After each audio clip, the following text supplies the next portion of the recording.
Unstable is first. Good job, Unstable. Damn, I didn't even manage to get in the game yet.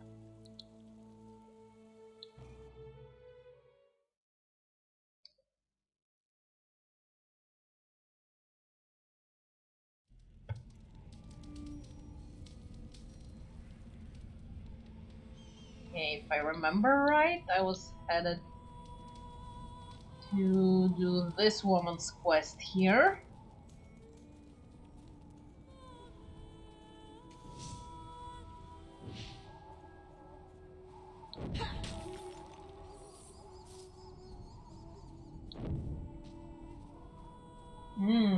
We both like keeping Desi on her toes then.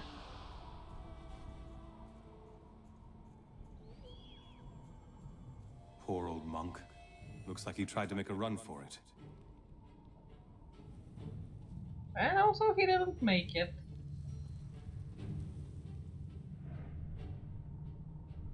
This elderly monk is dead. Deep gashes have shredded his abdomen.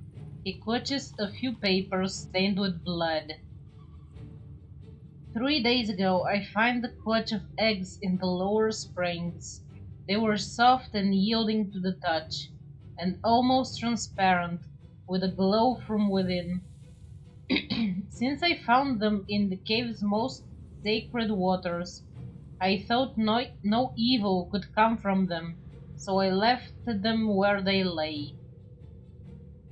When I saw the Lescansi witch Nadia on the following day, I told her about the eggs. She was intrigued and she asked me to bring them to her. That evening I went back down to the lower springs. Imagine my horror when I saw that some of the eggs had already hatched into horrible water spirits, Vodyanoi, which with cruel claws and dripping fangs. I fled at once, but I made the mistake of returning to my grotto to gather some food and water before I abandoned the cave. Now the monsters have trapped me here. If you are reading this, then I must have failed to escape. Please, if you value your life, do not venture any further into the cave.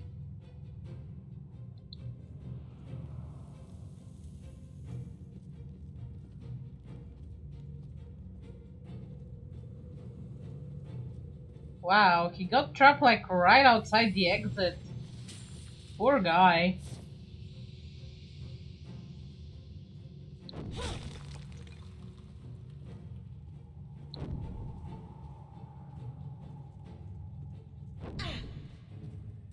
Be on guard.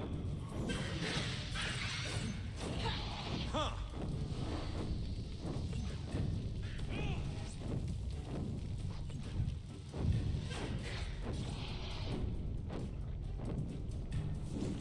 At least the water is quite pretty.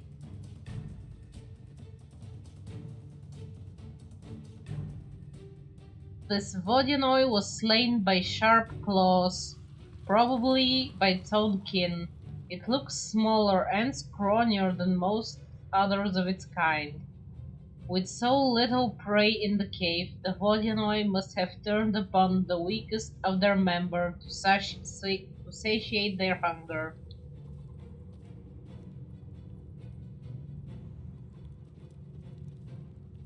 Aw, love doesn't want to be my first.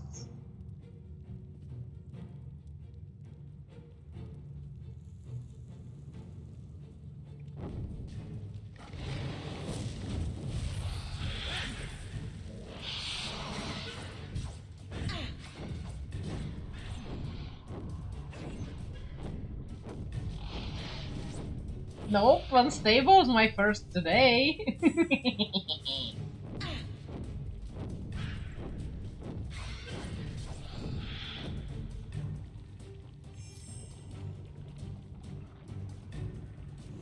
You wish.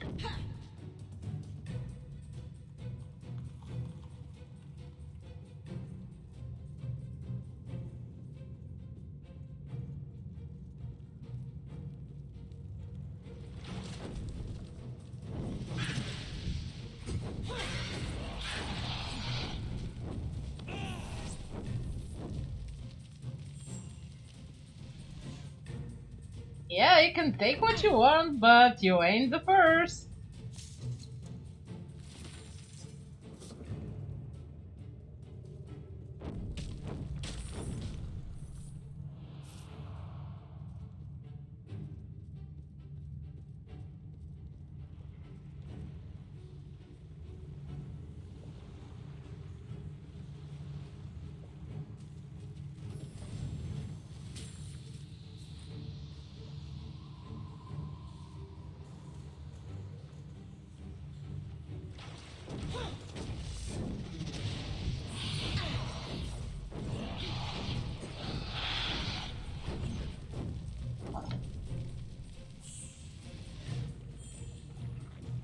And I will have my divorce someday.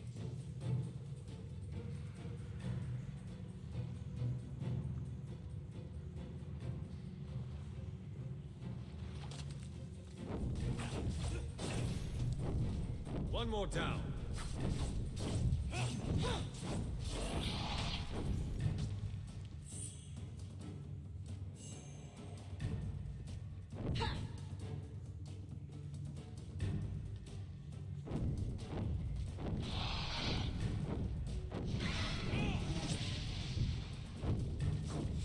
Ooh, there's a brood mother here.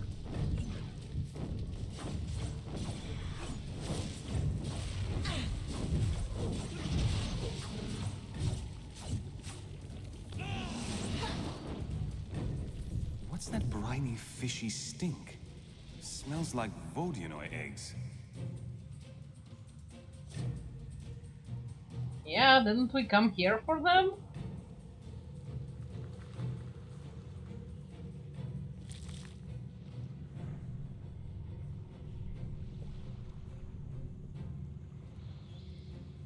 Never say never, love. You like to tell me that, so...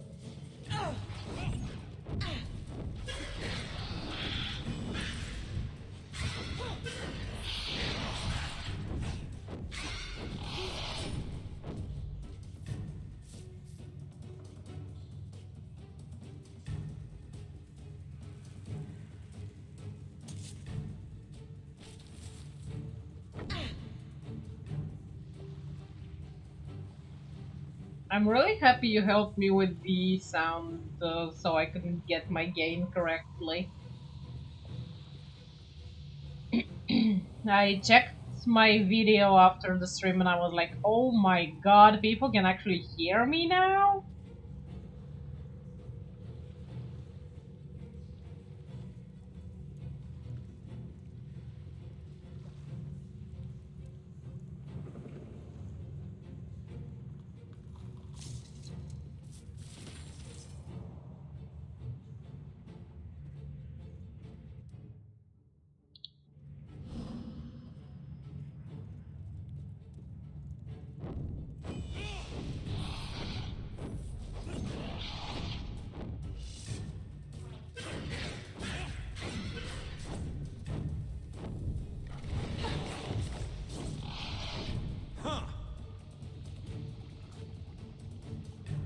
Yeah, I'm glad too. It's hard to experiment with my own sound, so having somebody listening and being able to tell me if that's enough or not enough was very, very helpful. I was always upset at how silent it was, and when I failed to get the microphone I wanted, I was really getting angry and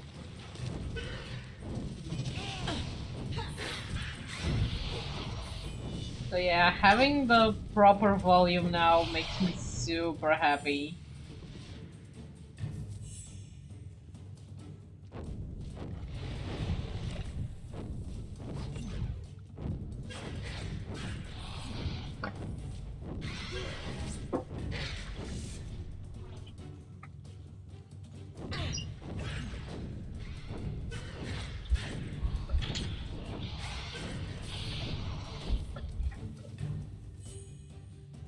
It's really upsetting that the USB microphone, the does not have the ability to be controlled, and I can't cancel the input from my speakers for the microphone. So if I want to have a good microphone and for people to hear me, I actually have to always wear a headset. Which is stupid. You can make a good microphone, but you can't make it cancel the speaker's noise? Really? That's such a hard thing to do. Why was it possible before, but not anymore?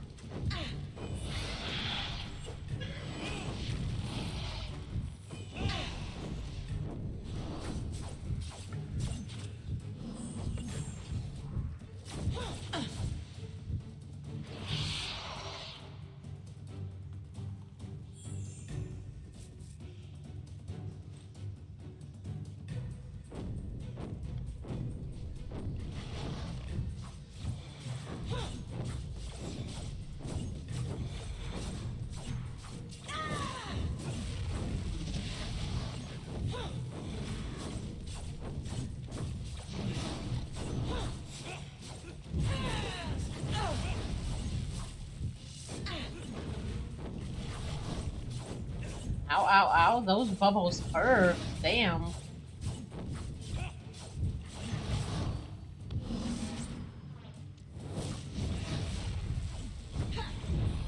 One more down.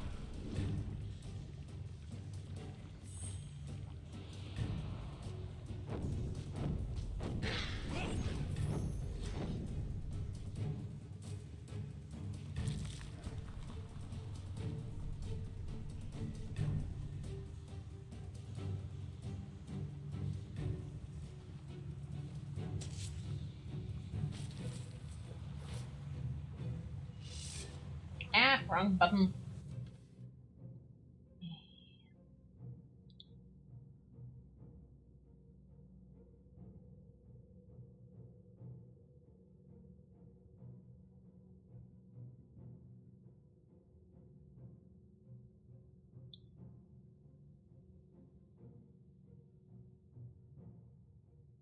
I think I found the gold drop for him.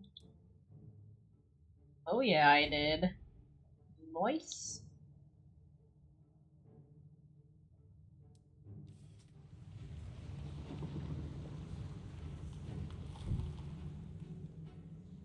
This pool of oil emits a soft,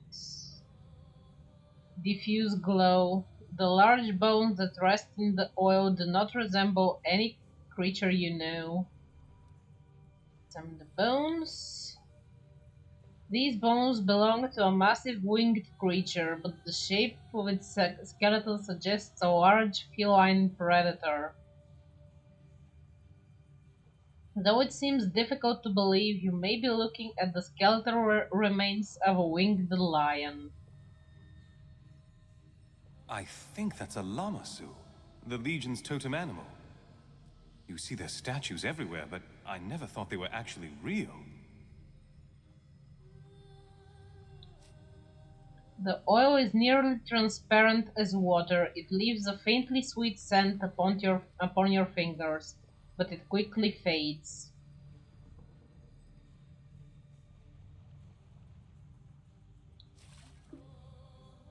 You fill a flask with oil from the pool, which continues to glow inside the container.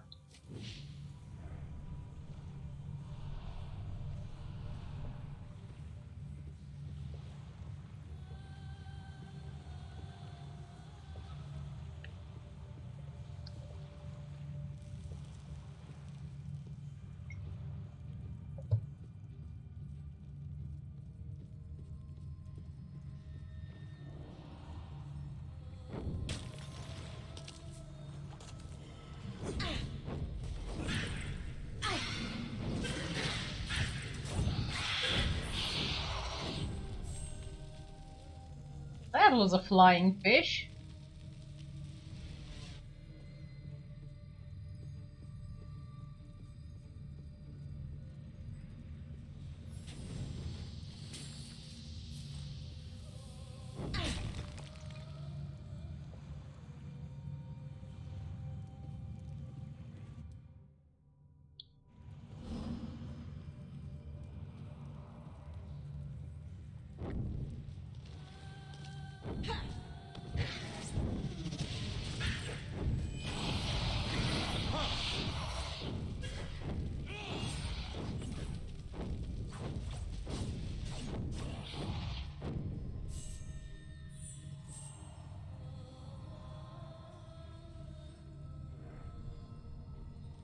This book appears to be an old bestiary.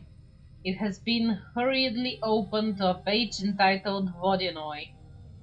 Most scholars agree that Vodyanoi are native to the elemental plane of water, a semi-divine realm that exists in close proximity to our own. When they cross into our world, they wear a variety of shapes, borrowing traits from creatures that live in or near the water, such as fish and amphibians. However, it is not easy for these water sprites to pass between worlds. The task requires several brood mothers, who are among the largest and most powerful of their kind. By a process that is not fully understood, the brood mothers create a tiny rift into our world, usually into a pool of pure and undisturbed water. Through this rift, the brood mothers pass a cluster of eggs. Each egg is like a tiny portal, allowing one water spirit to cross into our world. The eggs hatch quickly, usually within a few days, and the Vodyanoi emerge fully formed. They will proceed to hunt and devour every living creature they find, and they can only be sent back to their plane by destroying their material forms.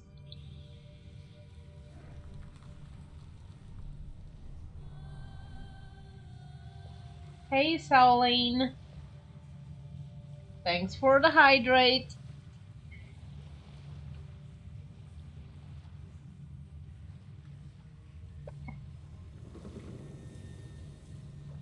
How are you doing? How's life?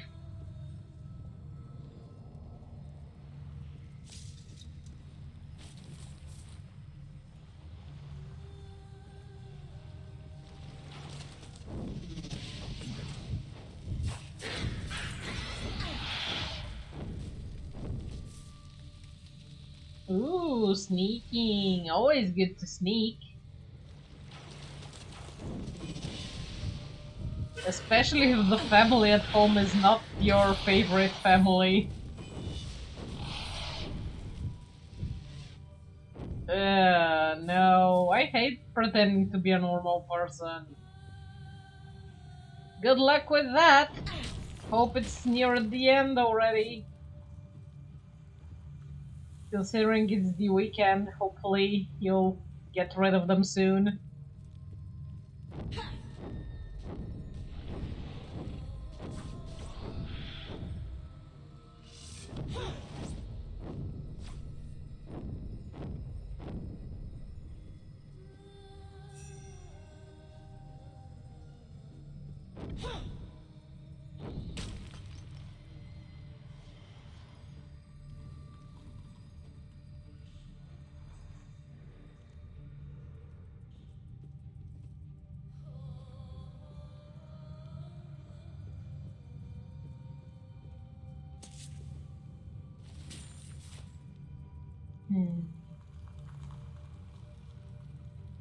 Guess I have to keep a little bit forward.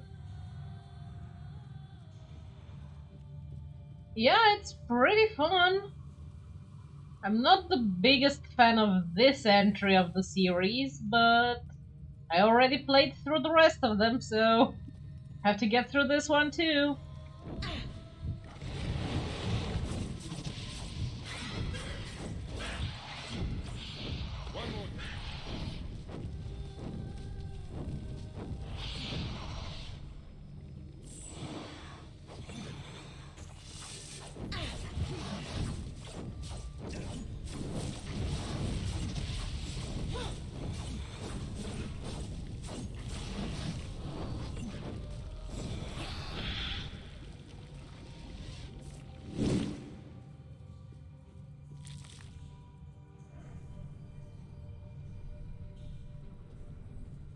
And this is my first time being in this area, and the color of the quest is different, so I think I'm doing the expansion pack thing.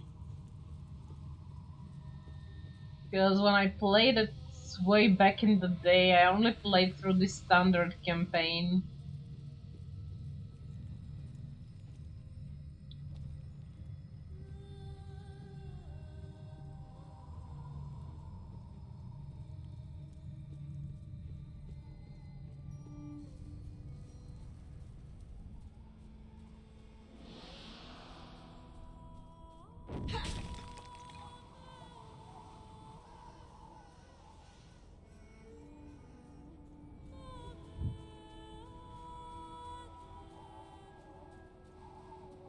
Ah, you found the eggs. And the old monk, is he alright? He's dead. Killed by Vodianoi. Then I am sorry. He was a gentle and kind-hearted man, a credit to his people. These eggs will never hatch. I will use my magic to bind them, so the water spirits cannot use them to cross into our world. But I will study them, peer inside them, into the realm of elemental water. As I promised, here is your reward. May the Dark Sister protect you wherever your roads may lead. Thank you. Now let's see if we got anything worthwhile. Nope.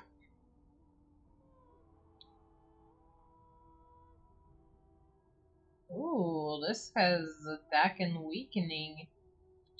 Yeah, I'm taking this one.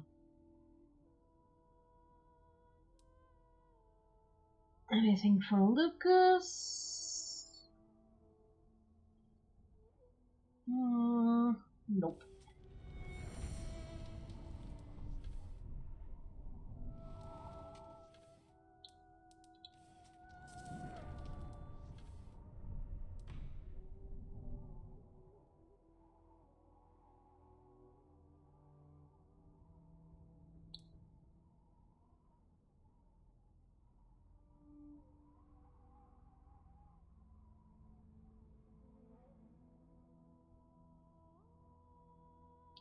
Not this either.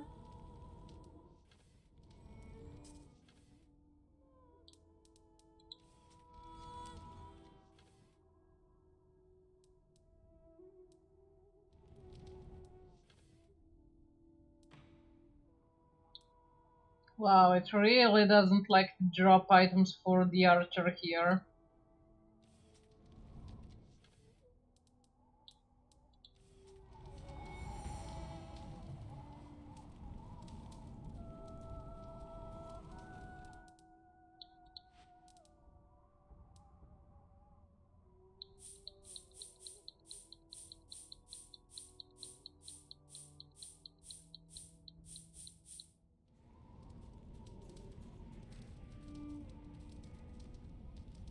Lucas, out of my way, sweetheart. Okay, let's see, what do I have left to do? I have the apostate.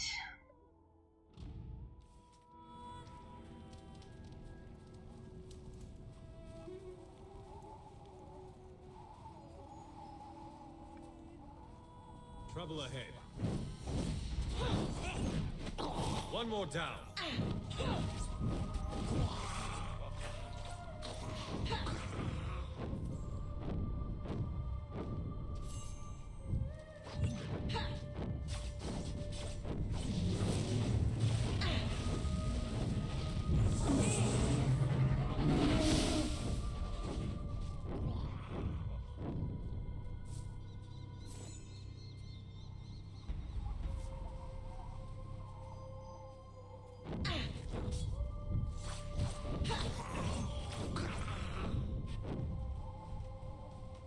Things keep respawning in this area.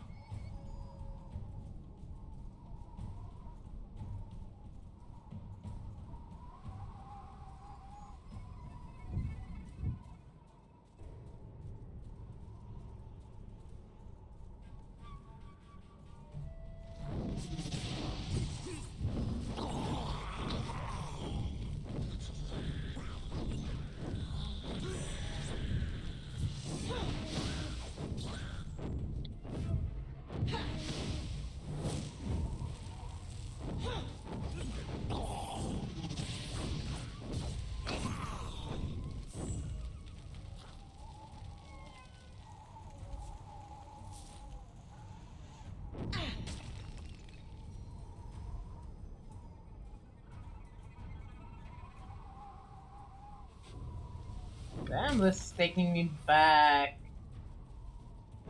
Hey, cat. Welcome to the stream.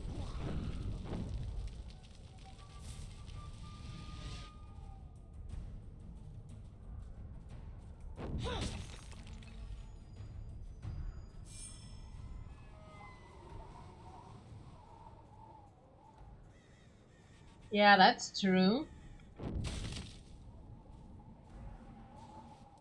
Oh, so that's where it's gonna take me. Explains why there was a save game here.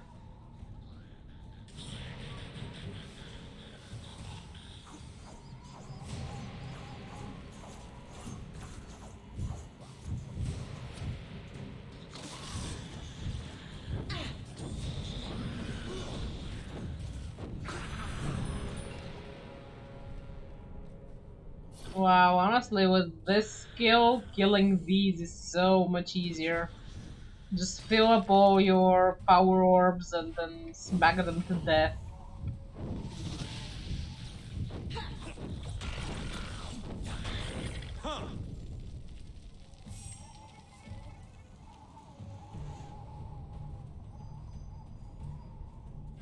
Well, now I have to go back to that idiot over there.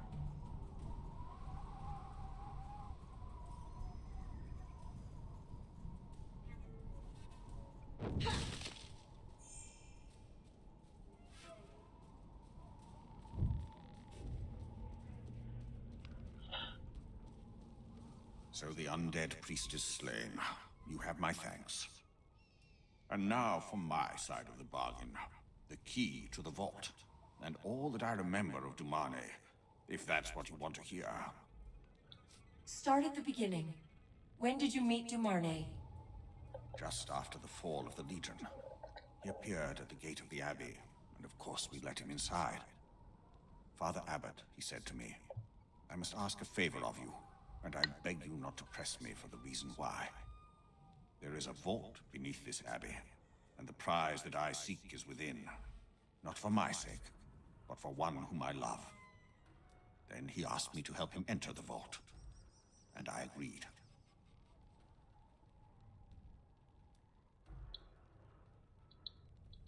You barely knew him. Why would you do as he asked? Perhaps because he was a legionnaire, an enemy of Jane Cassinda, and I had it in my mind to defy that evil woman who had led our church to ruin. Or perhaps because my faith was strong in those days, and I believed that Azanai's hand had guided this man to me.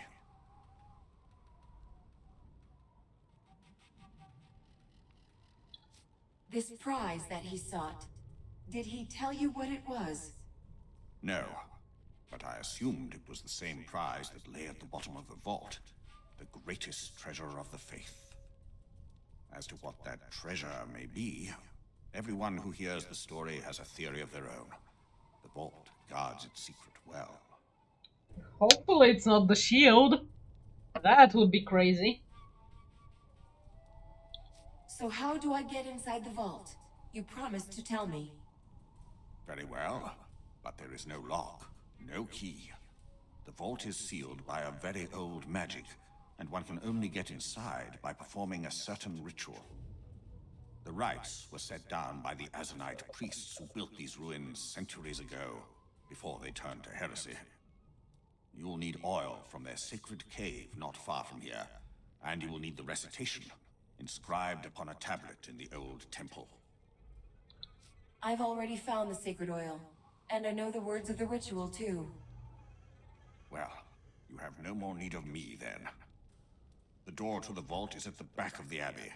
Light the braziers with the oil, speak the words, and the door should open. Should is a key word here. Sister Eleanor misses you. She wants you to return to the abbey. A proper monk shouldn't have conversations with heretical gods, nor should he abandon a friend in an ancient vault, never to be seen again. You can tell Eleanor that I am no monk worthy of the name. This desert is precisely where I belong. Farewell to you, and may Azanai keep you safe.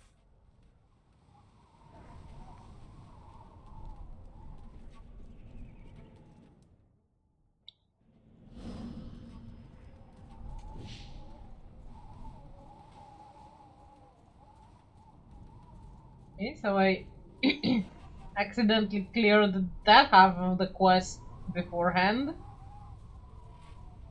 that's fine. We just need to go back and do the inside of the vault. And then we can go back to the main game, I guess. After you obtain the Shield of Azunai.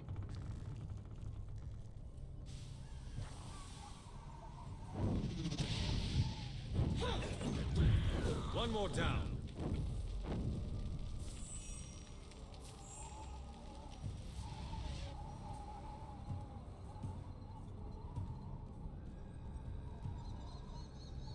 Fair enough, Cat, but sometimes it bugs if you do things early.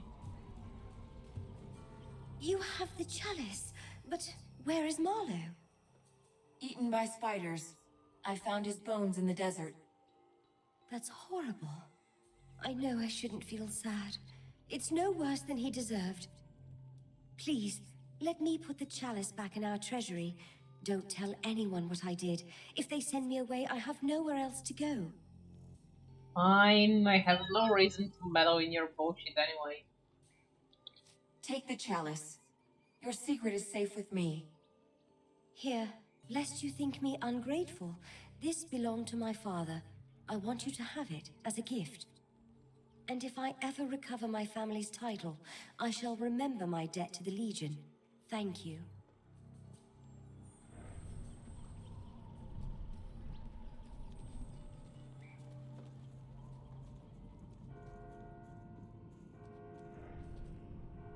Is there anything you need?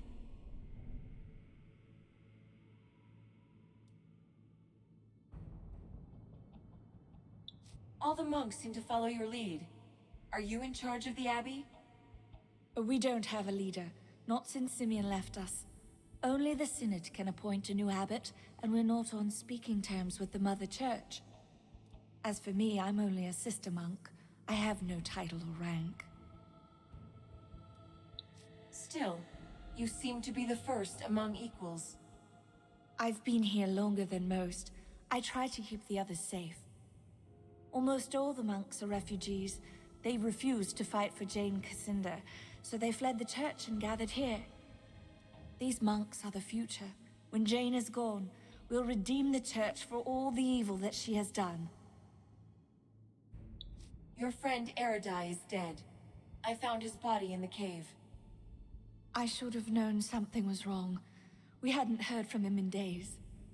Apart from Simeon, Brother Eridai was the last of the monks who were here when I first came to the Abbey. Thank you for telling me. He was a good friend, and he'll be missed. Who built this Abbey? How long has it been here? The Abbey is only a century old, not nearly as old as the vault or the ruins. They built it to honor Saint Hiram, the last of the Azanite saints. He died in the vault, long before the Abbey was here. Brother Cornelius wrote a book that tells the story. I'm sure there's a copy here, somewhere in the Abbey. Humor me. I want to hear the story from you. Well, I'm not half the historian that Cornelius is, but I'll do my best. Simeon taught me the story when I was growing up. Saint Hiram lived a long time ago, when the Kingdom of Ebb was still young. He was portly and very famous, loved by all the people. After a long life of service to the church, he wanted nothing more than to settle down at an abbey in the warm south, where he was born. But the Synod called on Hiram for one last mission. The hierarchs made him their envoy, and they sent him here.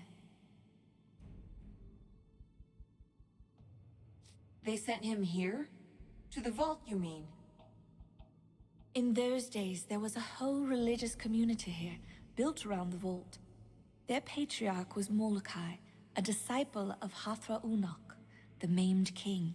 He came from across the desert, from the Empire of Stars. But Molokai abandoned the worship of Azanai for a false god. The church sent Hiram to bring him back into the fold. They thought that no one would dare harm such a beloved man, the last of the Azanite saints, but they were wrong. So Molokai murdered Saint Hiram, and the Legion was sent to avenge him. Yes, Hiram was imprisoned in the vault, tortured probably, and finally killed. The church called a crusade. They begged the Legion to slay the heretics and set a curse on them, and on the vault where Hiram died. You've seen the curse at work. The skeletal warriors and priests in the desert. They are what remains of the heretics, their souls still bound to this world. 100 years later, an order of monks made a pilgrimage here. They found Hiram's body, and they built this abbey on top of the vault where he died. If this whole place was cursed, why build an abbey here? As a refuge for travelers who have to pass through this part of the desert. And also for us, for the monks who thought the church was becoming too political, too corrupt. This abbey has a long tradition of dissent. We're all dangerous rebels here. That's what Jane and the hierarchs would say. We'll talk again later. I hope so. Just be careful outside our walls. Sister Eleanor is far too sweet to beg any favors. That's better left to a shameless lout like me. So here's the short of it. Our poor Saint Hiram is missing his hand. It's been lost for years, and we don't know where it is. But the rest of his bones were found in the vault, so his hand might still be there. Hiram was your patron saint? The Jolly Saint of Kettleburg, they called him. He could reach out his hand and pluck a fine red apple from thin air. Or some chocolates, or a bottle of wine, whatever you liked. He worked all kinds of miracles with that hand, mostly involving food and drink. But those are the best kind, if you ask me. Fair enough. How did Saint Hiram end up in the vault? A tragic story. The good saint came to this place on a mission from the church a long time ago, back when Molokai and his heretics were alive. All he meant to do was talk to them, share a feast and a drink or three, try to turn them back to the faith. But no, the heretics, dour, joyless fellows that they were, they locked poor Hiram in the vault. And that's where he died. Wish I knew how it happened, but I don't. So you want me to look for a missing hand? Sounds a little silly when you put it like that, but yes, must be down in the vault somewhere. Hiram wore a ring inscribed with the shield of Azanai. It marked him as an envoy of the church. If it's still on his finger, you'll know you found his hand.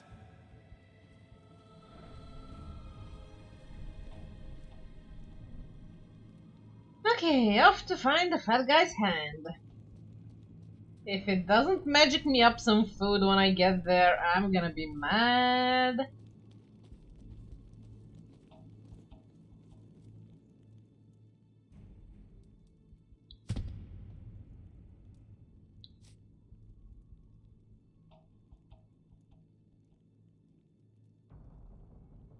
You pour the oil in the sacred from the sacred cave in the braziers. Within seconds, they bubble wildly. Recite the ritual. You recite the words that are inscribed upon the tablet. Saints and prophets of old, I call upon you. Accept this offering of oil that once was blood.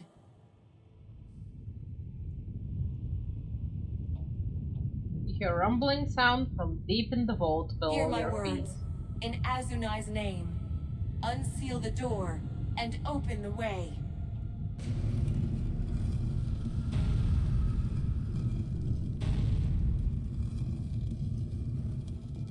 Wait, don't go inside, not yet. I had to warn you, something powerful is waiting in the vault. Worse than the other undead. Oh, no shit. Go on, I'm listening. The chiefs of the heretics, the ones who built the vault and the ruins, they weren't ordinary men. They were giants from the Agarlan Mountains, powerful and very long-lived. Most of them were sealed in the vault, but the scent of Legion blood will call them awake.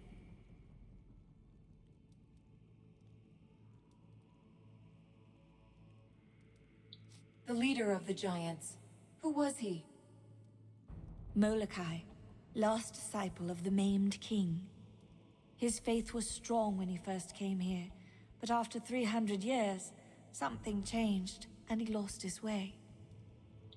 Is there anything else you know about the vault? Whatever is hidden inside, whatever the greatest treasure of the faith really is, nothing good ever comes of its pursuit. The vault devours everyone who passes through its gate. Saint Hiram, Etienne de Marnay, even Simeon, in one way or another, all of them were lost. Some secrets are better left in the dark.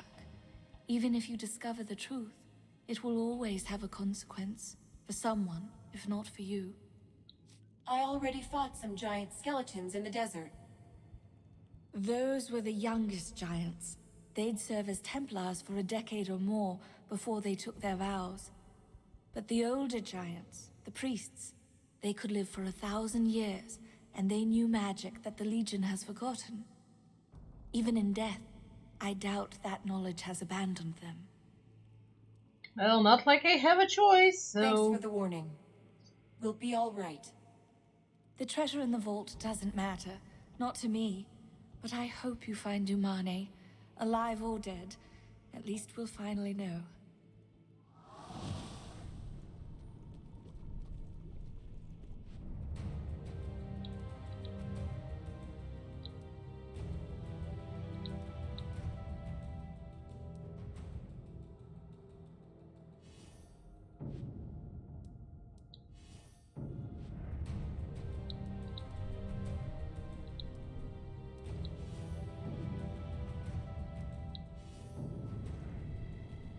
Okay, leveling up is quick at least.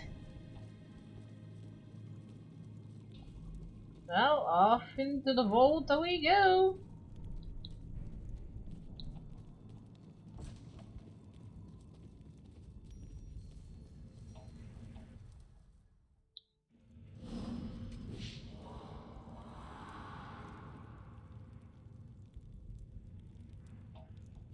Did you hear that?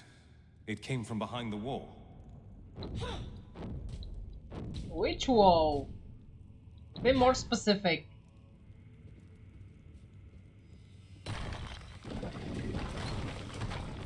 Oh, this wall.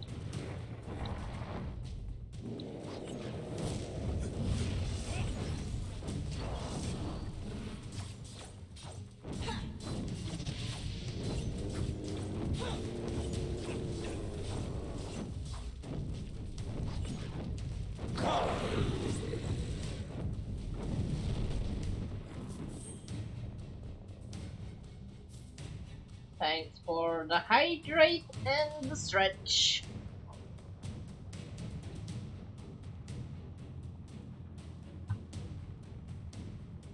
Hydrate and stretching and stretching. And a pat for unstable.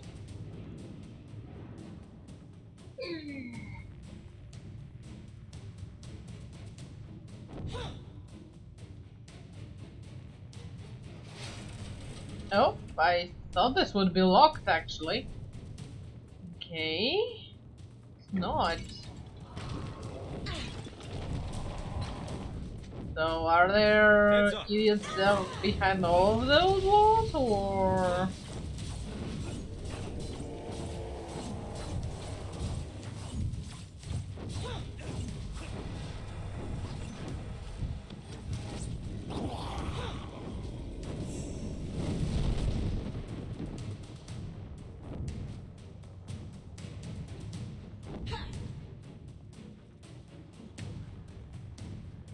This hole is saucy AF.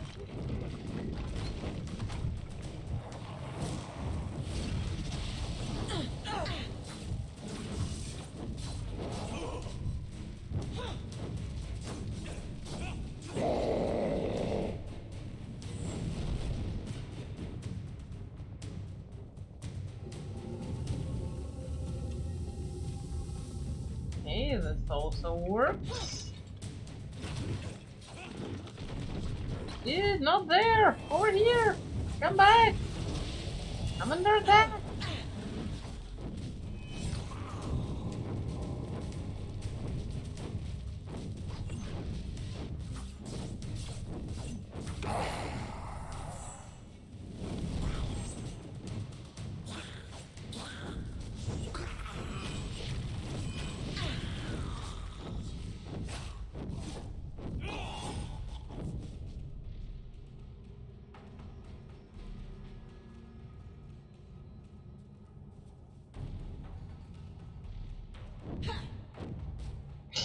Surcharge Lord.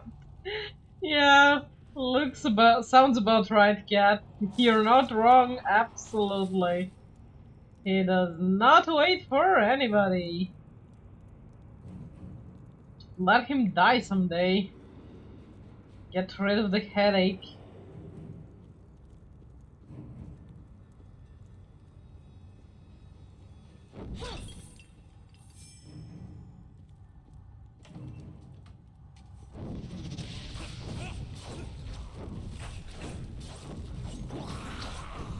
One more down.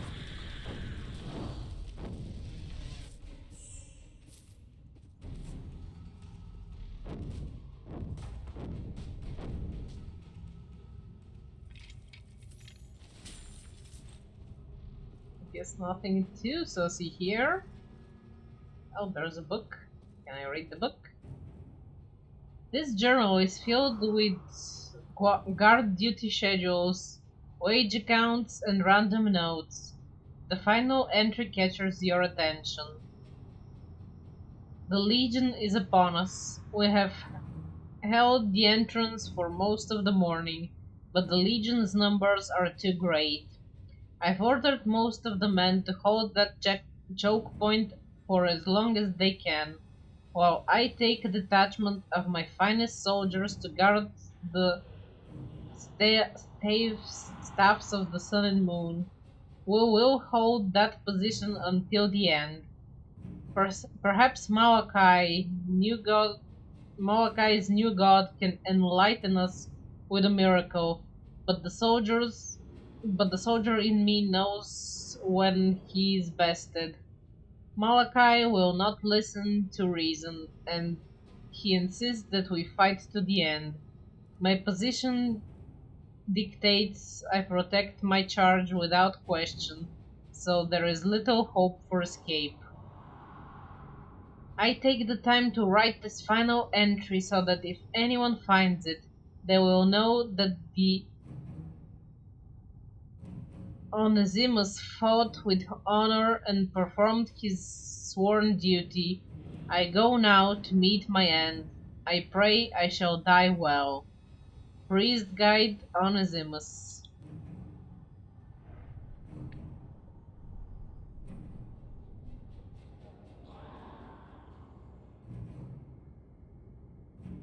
Put weights on his legs. Yeah, I should probably do that, the Rock Lee method. And then he'll remove his restraints and he'll just bounce off the walls.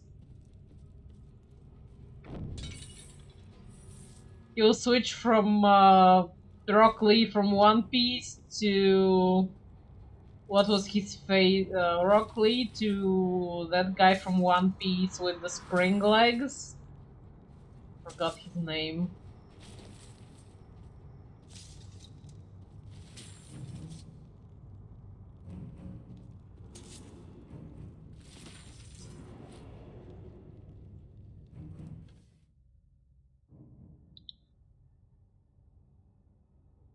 Yeah, he was like a super minor villain and then had a pretty huge redemption arc.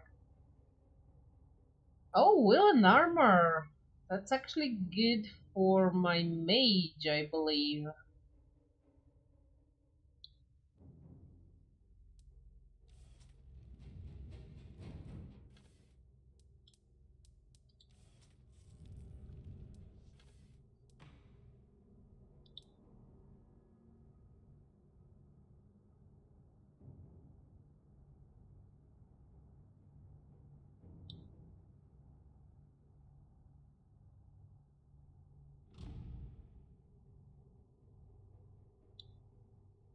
Bellamy, yes, Bellamy. Thanks, cat.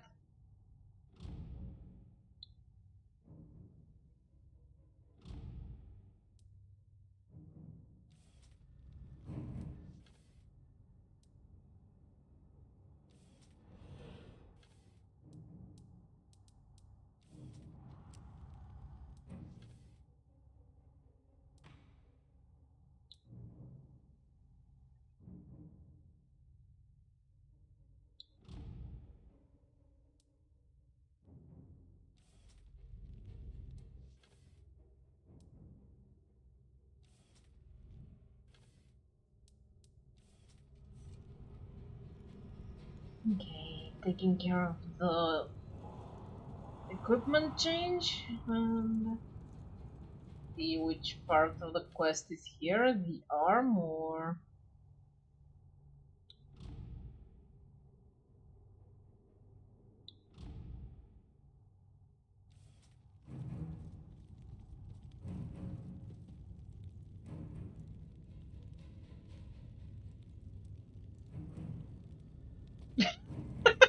cat. I highly doubt he can run that fast.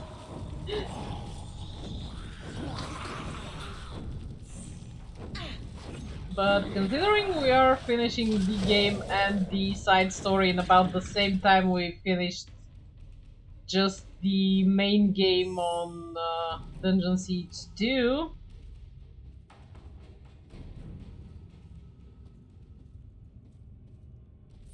yeah, it's a much shorter game.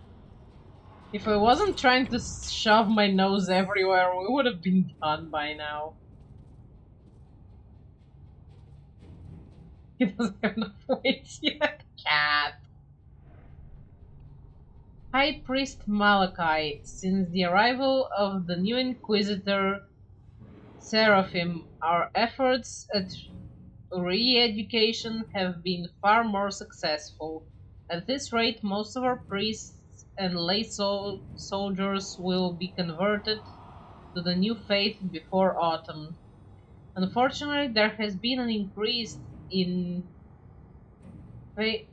fatalities since we changed our methods, but that is to be expected. I'm having particular trouble with the Synod's envoy, the monk called Hiram. There is a strong possibility that this stubborn man will not break.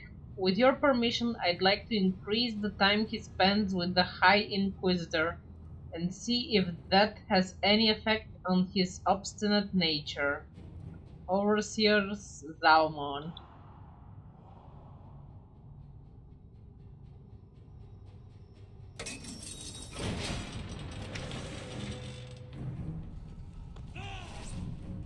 That's probably Overseer Zalmon over there.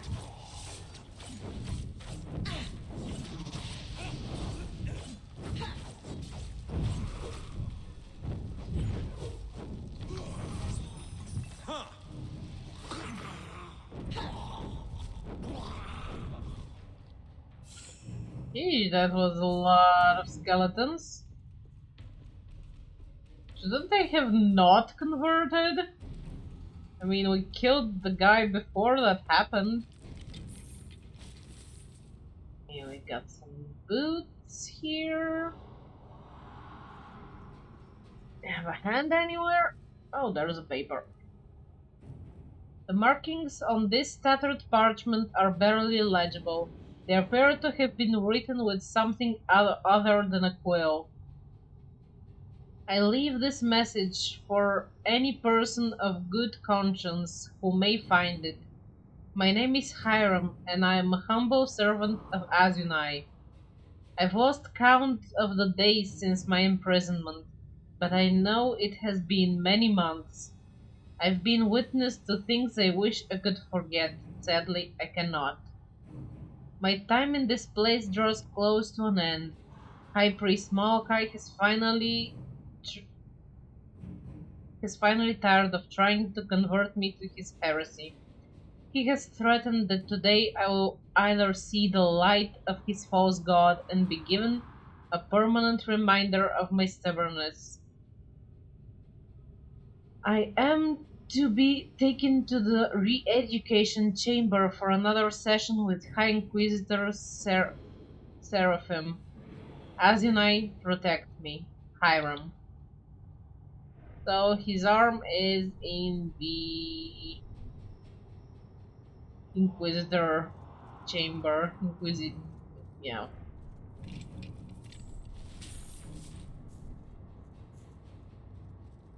Oh, they cut off his arm and then they killed him. Bastards.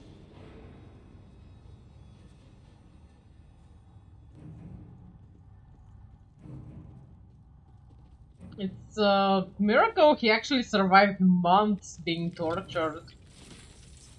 That guy was a saint for a change, considering all the other saints in big quotation marks.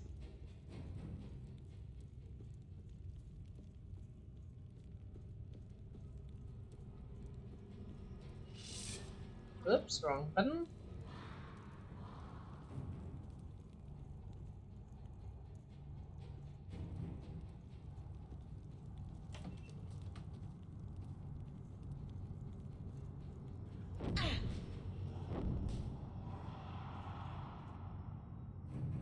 According to the oldest stories, there were once two races of giants, the Golems and the Utgards.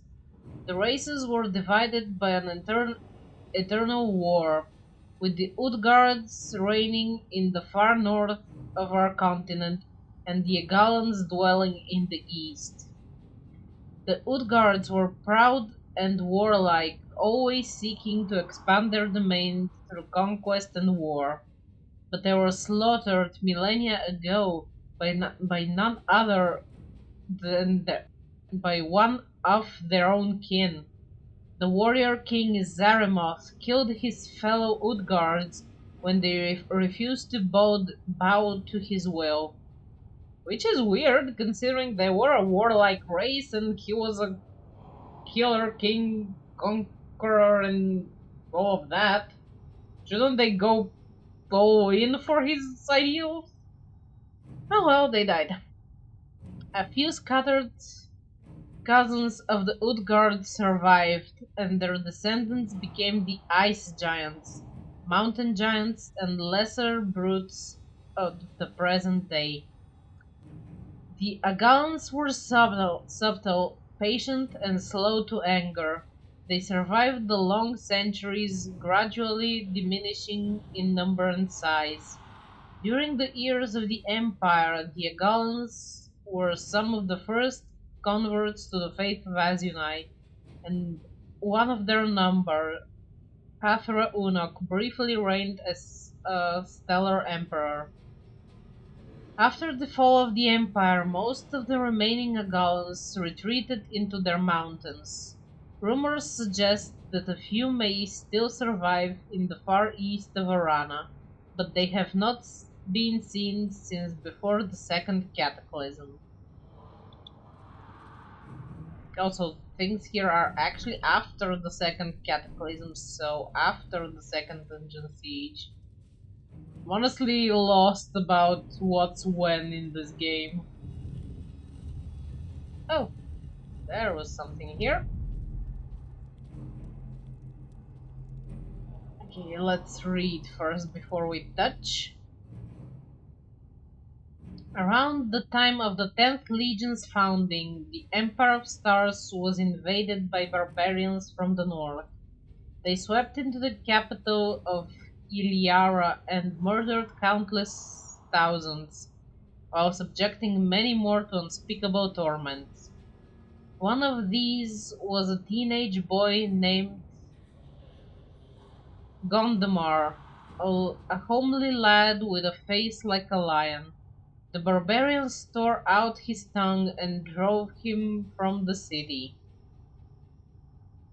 Gondomar fled to the Agalan Mountains, where his wounds were tended by a small Azunite community of giants. Though he would never speak again, Gondomar showed a fierce desire to learn the ways of combat, and so the giants trained him.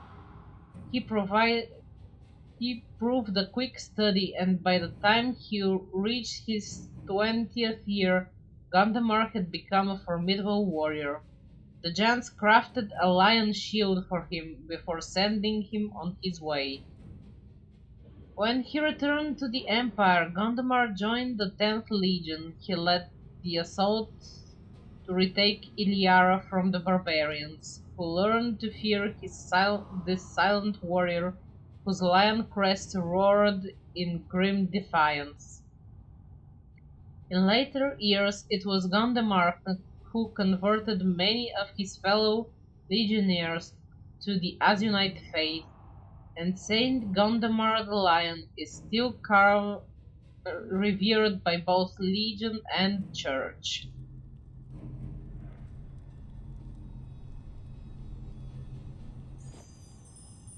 Oh, we actually got the shield. Nice.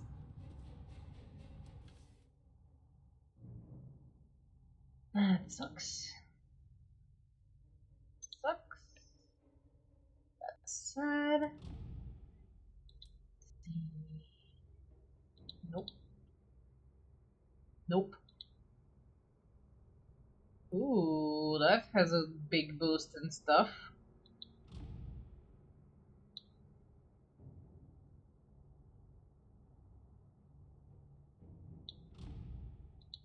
Speed him up with some agility.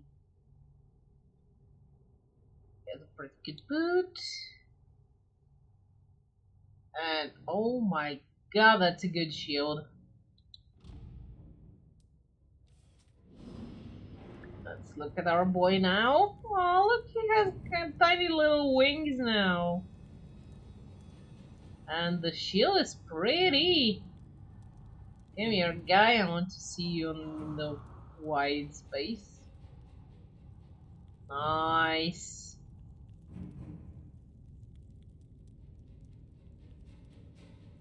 Yeah, this outfit is good.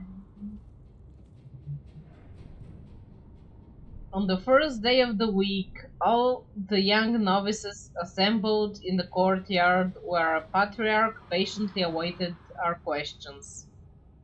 Teacher, I asked, why do we take Nevitic names when we pledge ourselves to Azunai? Our faith was born among the Nevites, he said. Azunai himself was a Nevite. According to our oldest tales, and Saint Elisheva, who was blessed with the first vision of the immortal Azunai, was also a Nevite. It is in their honor that we take Nevitic names. Then our patriarch smiled and asked a question of us. Speaking of Saint Elisheva, where did she go to preach her message? To the Agalan Mountains, I answered at once. The giants were more receptive to the faith than any other race in those days. They embraced Azunai's doctrine, and our faith thrived in the mountains for many hundreds of years. Yes, said the patriarch, and our church adopted the democratic traditions of the Agalan giants. That is why we are governed by a synod, a council of patriarchs and matriarchs, instead of a single leader. These are all very ancient traditions, but we still follow them, and we always will. Yeah, I like that they have several armor upgrades. In Wales, hi, welcome. Enjoy your meal.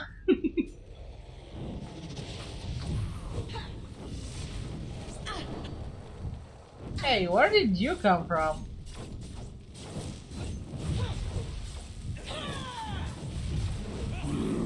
One more down.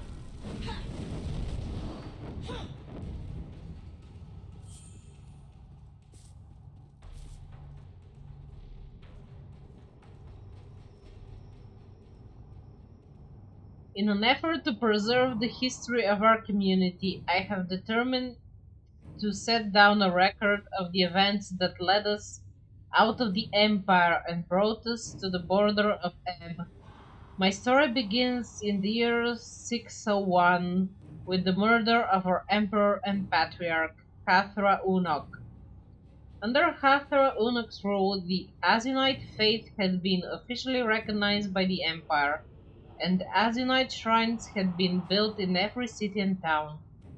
But the old nobility, represented as always by the Third Legion, conspired against the new emperor and raised a coup to unseat him.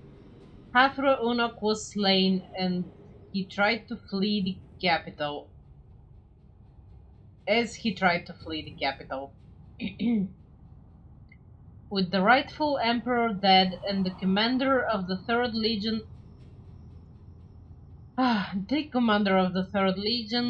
usurped the imperial throne, crowning himself Maximander the First. Okay, this I never get. Why is ever in such games and stuff, anybody is names himself some name the first? It usually becomes the first when there's a second or third and so on. I mean, why do you name yourself the first? You're just Maximander, king or whatever you are. Or do you intend to have all your children have your name and that's why you're the first? Because you intend your firstborn to be the second? Yeah, I guess, but still. Like, I don't know, I don't get that logic.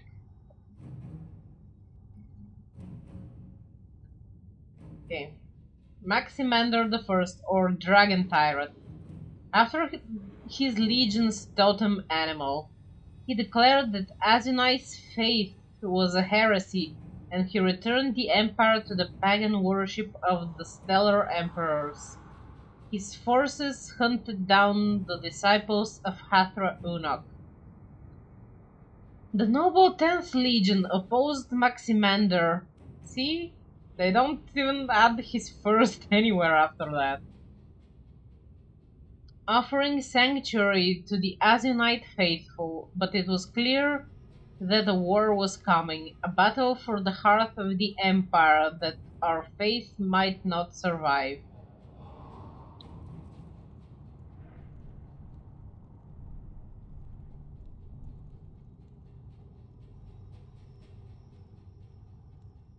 Yeah, exactly. There was like some guy was very famous and good and had that name, and then the next guy was that name the second. Not usually starting with that name the first. So that's my what the F logic here. Oh my gosh, this guy is getting all the good stuff in this cathedral. In the years following the death of Saint Elisheva, the Azunite faith struggled to gain a firm hold over the peoples of the Agalan Mountains. The Agalan giants were the earliest converts, and many of them took up the cause of Azunite the Defender, roaming the mountain passes and keeping them safe. None embraced the mission as wholeheartedly as the mysterious warrior called Dawn's Blade. No one knew the giant's real name. He wandered the mountains for 100 years and saved the lives of countless people. One day he tracked down an infamous brigand called Zabar. The brigand refused to yield, the pair fought, and Dawn's Blade was slain. Full of superstitious fear, Zabar left the giant's sword where it lay. A few days later, Zabar returned to the site, though he knew not why. There he found the sword, surrounded by a grieving host of thousands, all the people whose lives Dawnblade had saved. In that moment, Zabar's heart was moved, and he felt true remorse for what he had done. That night, Zabar took up the sword and adopted Dawnblade's mission as his own.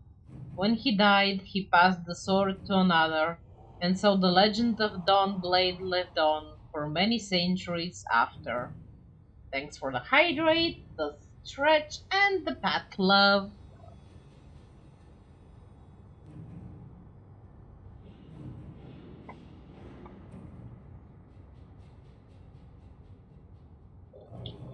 go.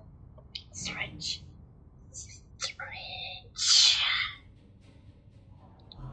And now we get a sword for this guy. Yep, we did.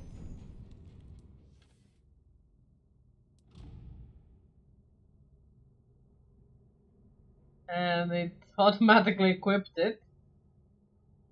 Not that I'm surprised, considering it's plus 127 attack to what I currently had, so... Good job, guy, you're getting strong.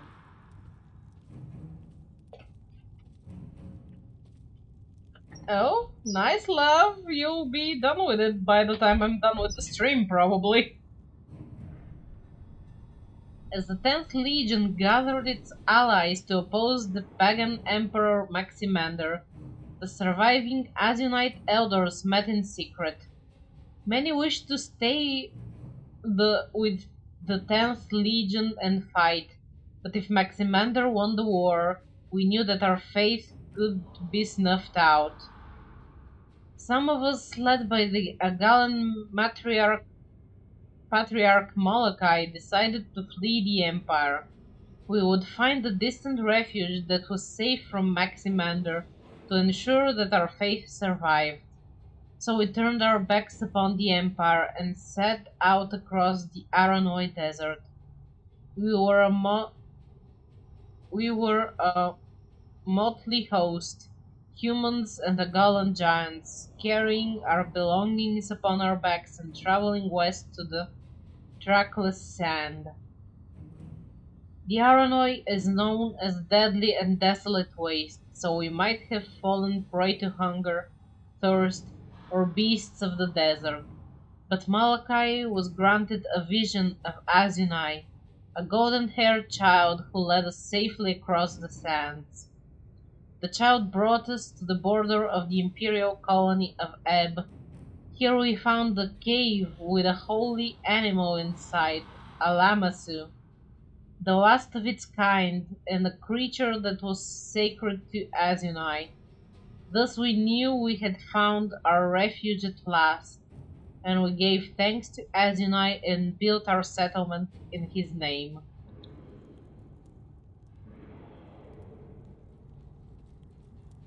Love, I know how fast you read books, don't fool me.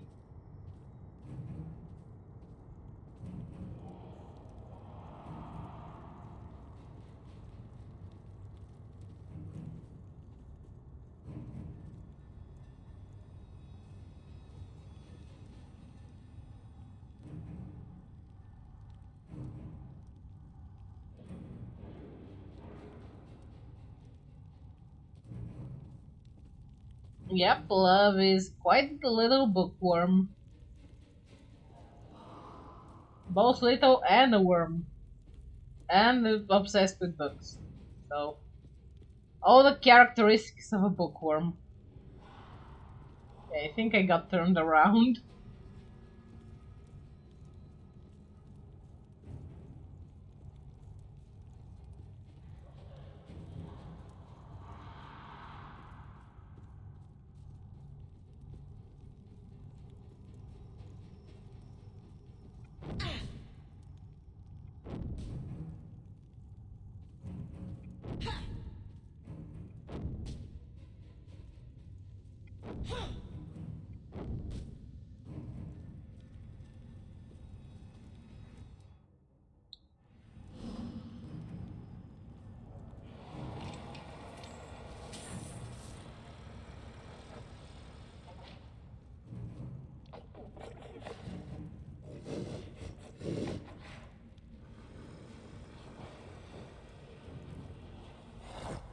Book demon. I'm not sure exactly if Love will grow into a book demon, maybe a book butterfly? And then into a book demon.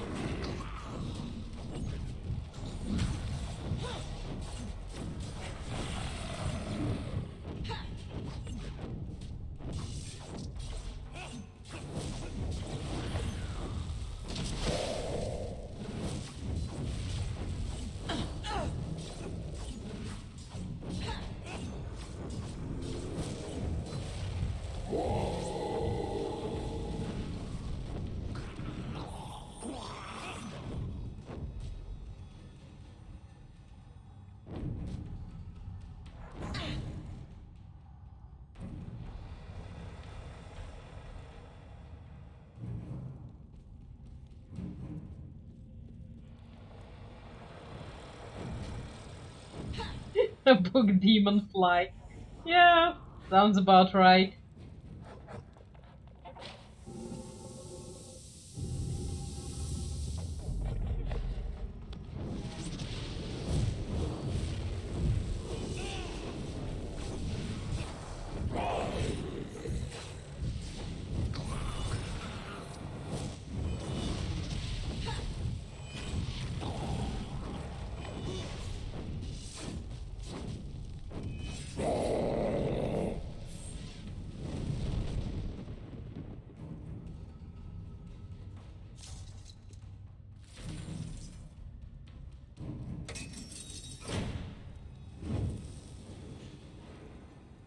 Okay, I found something saucy that made something saucier happen.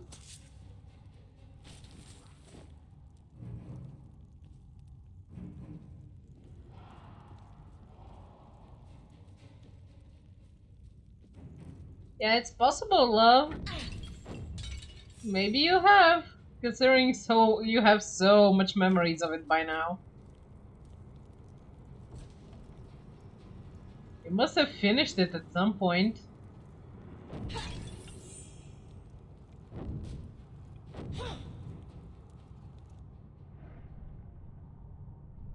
I'm continually amazed by the artifacts of power that are housed in this vault. High Priest Molokai scoffs at my wonderment, claiming the trinkets in the smaller vaults pale in comparison to the greatest treasure of the faith in the Chamber of Illumination. If these are but trinkets, I can only imagine what the High Priest guards in the depths of this place. I find myself drawn to one artifact in particular, the Phylactery of the Usurper, an obsidian amulet imbued with old magic. The Gallan priests say that it was worn by the tyrant Maximander in the days when he drove them out of the Empire. Many a night I cannot sleep until I have gazed upon its magnificence. Unfortunately, the chamber where the amulet is held requires two separate levers to be activated. Each lever is guarded by an Agallan priest. Although I outrank them, they grow suspicious of my nightly forays into the select sealed chamber. Should I ever decide to leave this place, I must take the amulet for myself before I depart. High Inquisitor Seraphim.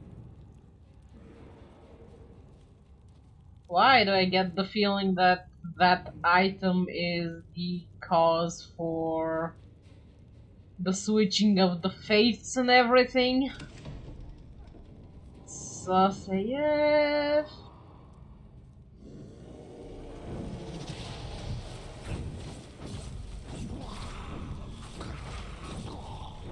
One more down.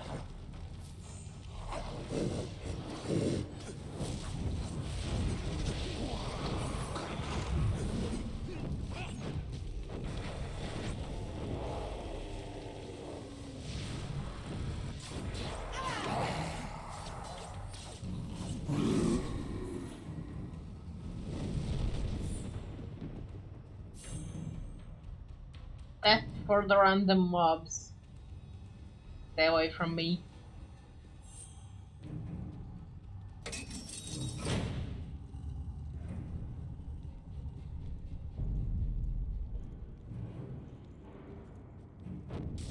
Okay, seems we found the re-education chamber. And I probably... can see what they used this room for. It involved a lot of screaming.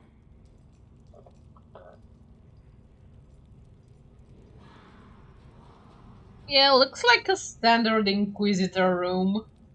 We have the stretch table, the saws and hooks and everything. Yeah, a few other hooks, some cages, the all favorite bondage chair. Some display stands. A hook that lures people in boiling water. Yeah, all the good stuff.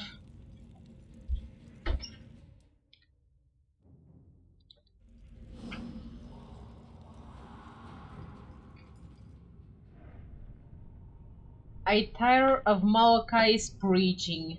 To be perfectly honest, I've never cared for any god, let alone this new nameless deity.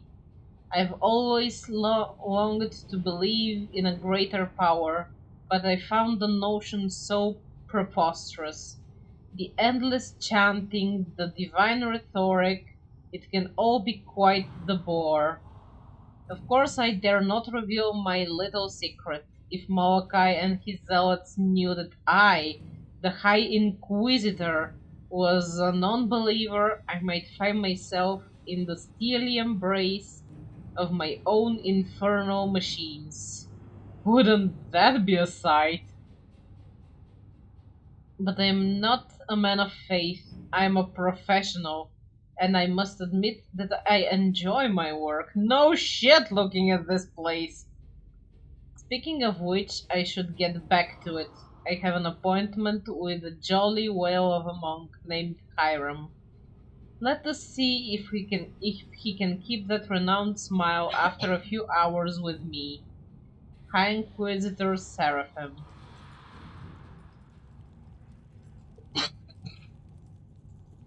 Yeah. Inquisitor's workbench, a collection of ghastly instruments and weapons, are scattered across this table. They were obviously used for tasks you would rather not think about.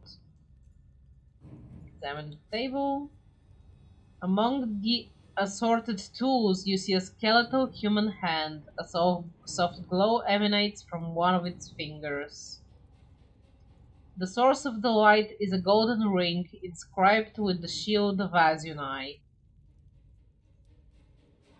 The hand appears to be quite old and fragile. If you try to remove the ring, you might damage and destroy the hand. I don't need the stupid ring, take the hand. Carefully pick up the hand and take it with you, leaving the ring on its finger. That's the hand of a saint, all right. Cornelius will be happy.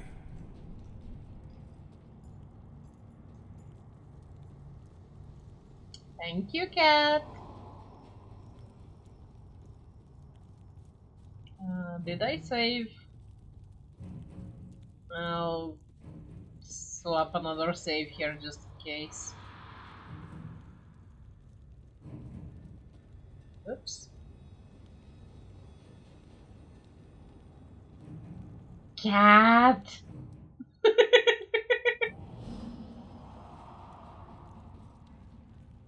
Well, I handled it myself just fine.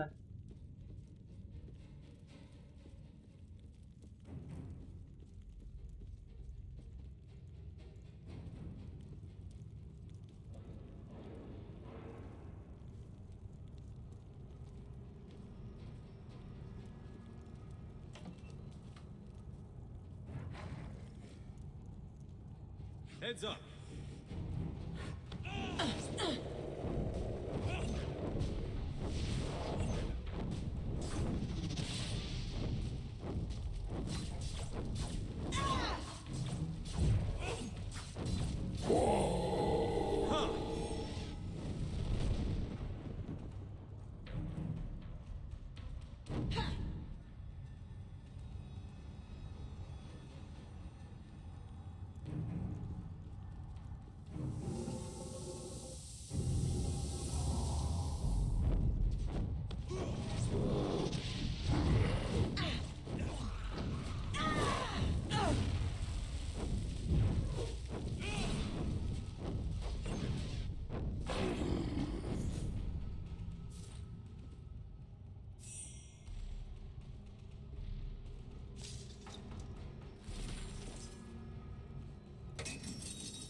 let's steal their precious amulet.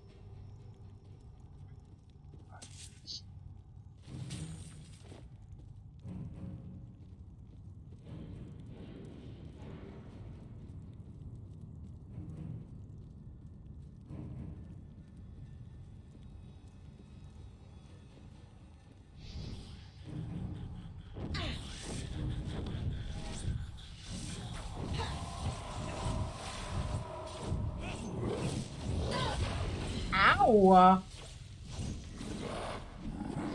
Dude, pick me up, pick Not me gonna up! be afraid.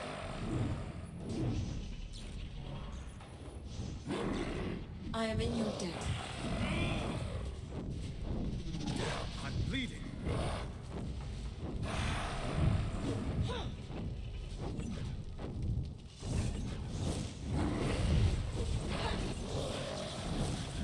Ow! Dude, pick me up, pick me up, pick me up, pick me up, pick me up!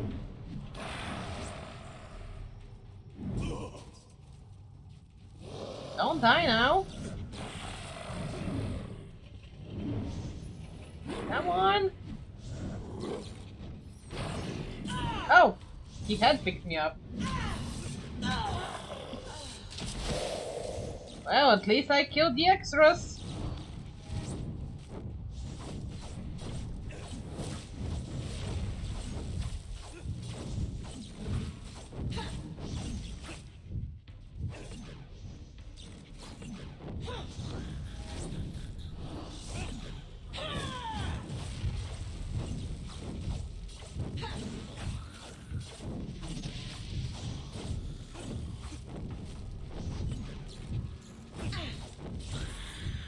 Die, Seraphim, you bastard.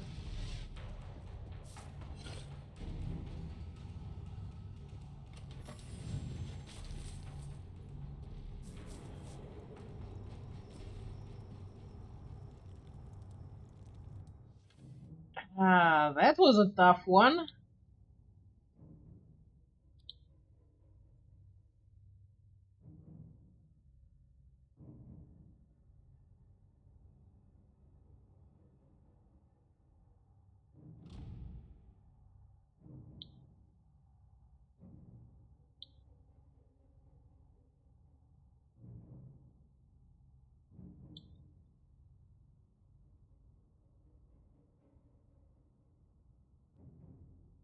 Not really a fan of this item though.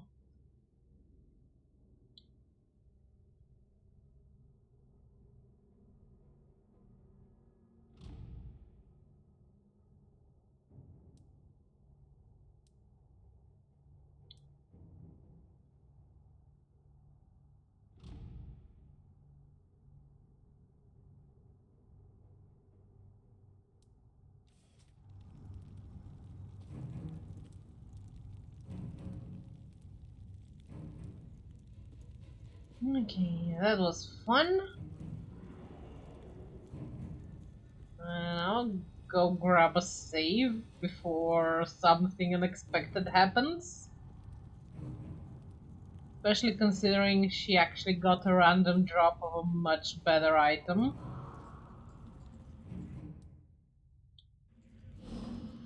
Wouldn't want to lose that. I know, right?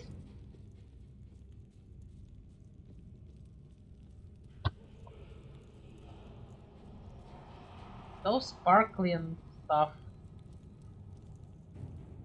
Leaves a nice trail.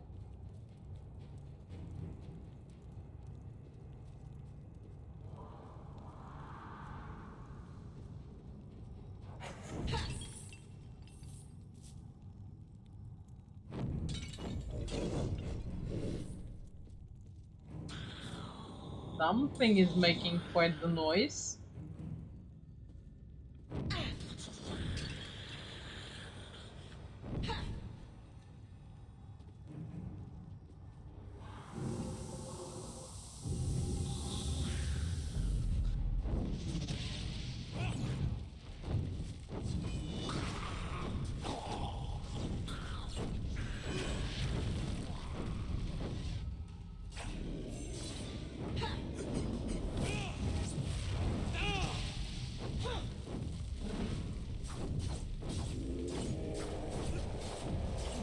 slightly baked mummy.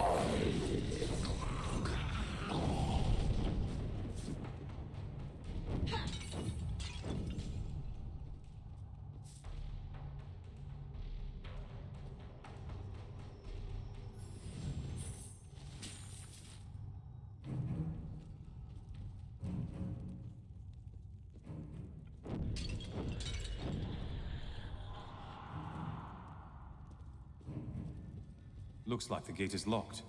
Must be opened from somewhere else.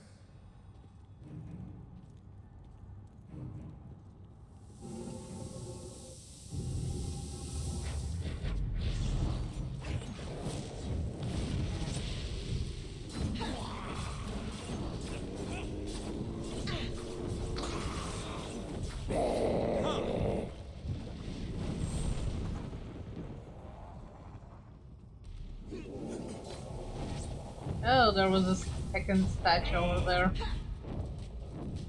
Did not see this big ass mummy.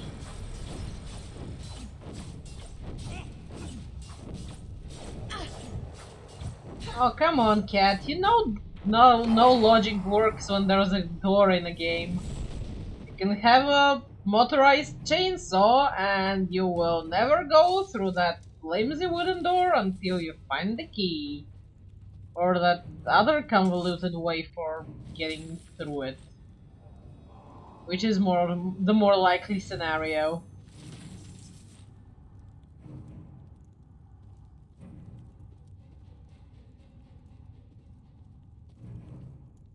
There's nothing sturdier than a wooden door in a game. Looks like the gate is locked. Must be opened from somewhere else.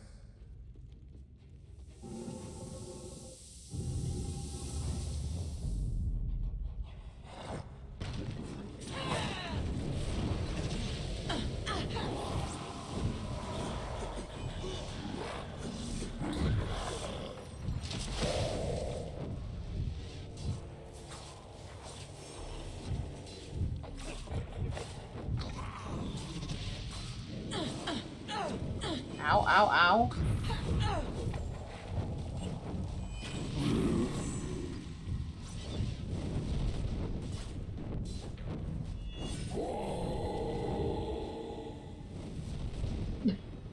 Yeah, lockpicks are the best thing ever, honestly. I usually focus on an archer that has lockpicking ability.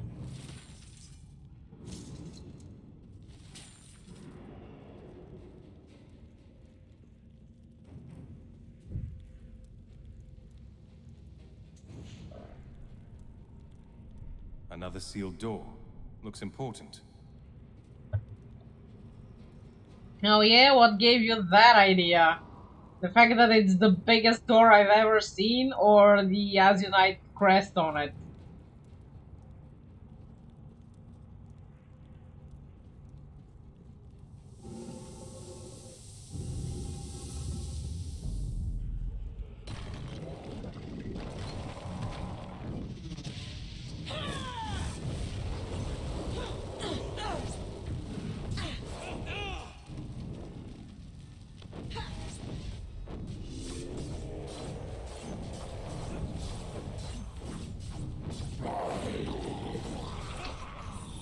One more down.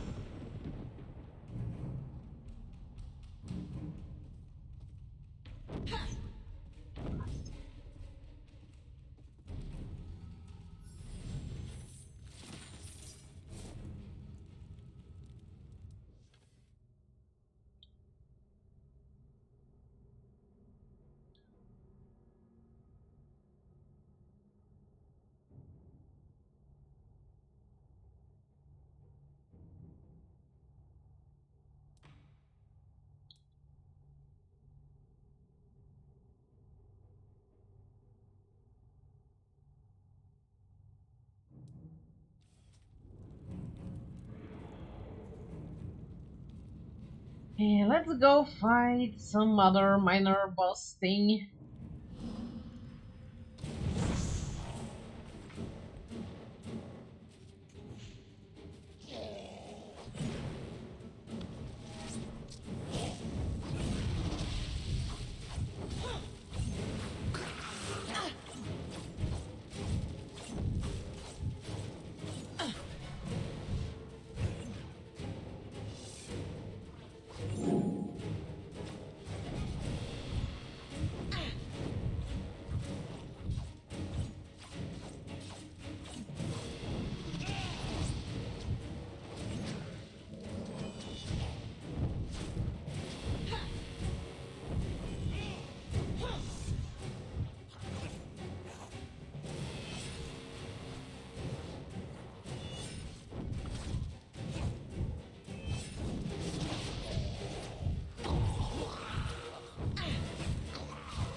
Damn, he spams a lot.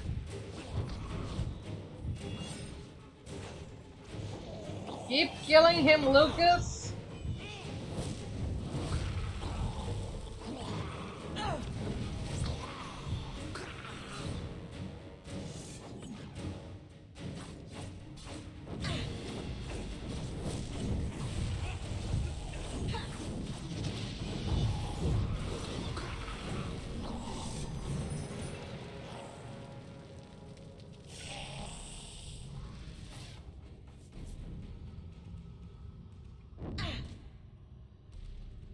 Thank you, cat. Your cheering works. Helps me a lot. Now I'll probably unlock those doors. Yep.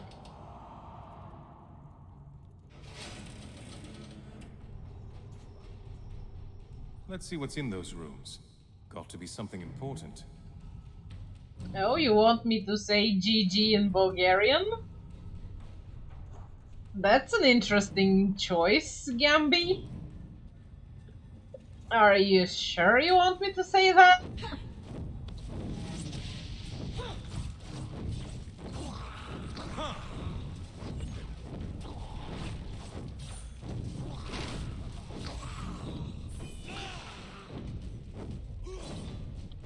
Goo. There you go. Happy now?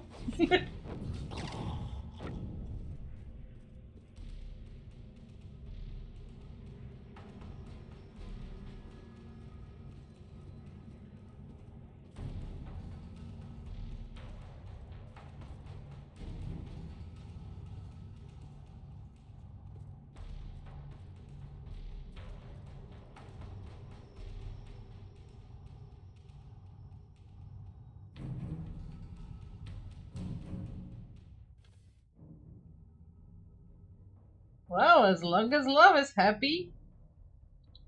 Glad you're enjoying yourself. Ooh, this armor has so much stat. My attack. Ah, my survivability is more important.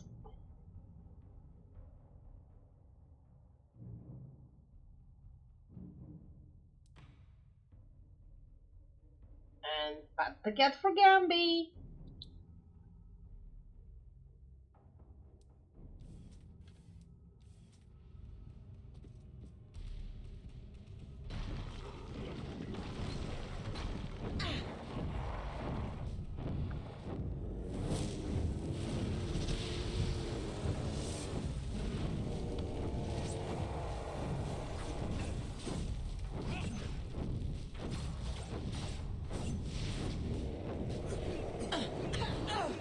Well, as long as you're happy, Gambi, everything's fine. You're not doing well here.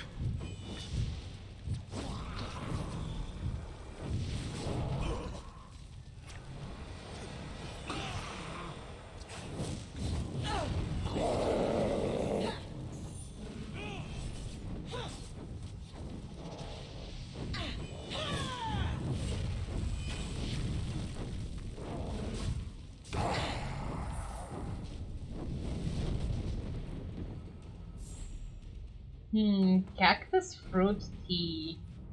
That might take me a moment to recalculate to Bulgarian.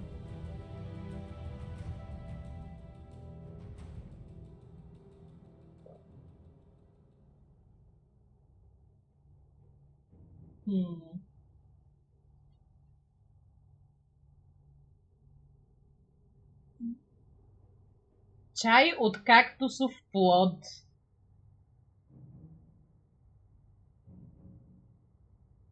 I wasn't exactly sure where and when, what to place, but I think that makes the most sense in my language.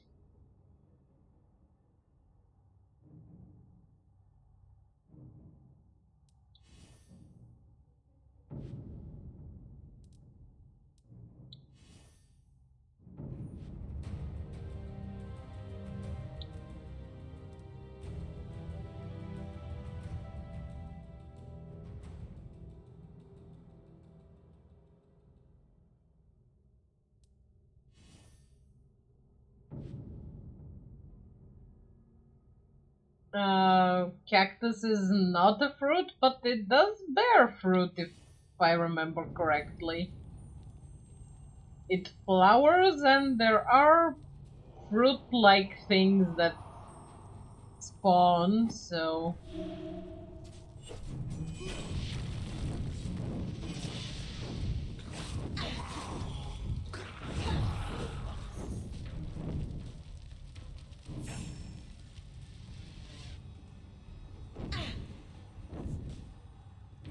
Okay, we got the moon staff, and now we need the sun staff.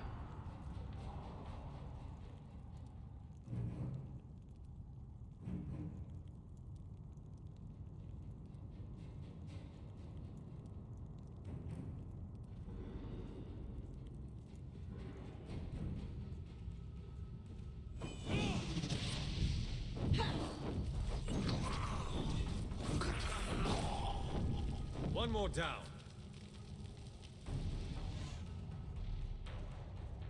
What's with this army of skeletons just randomly roaming around? Oh my god. Was this guy spawning them all the time? Probably.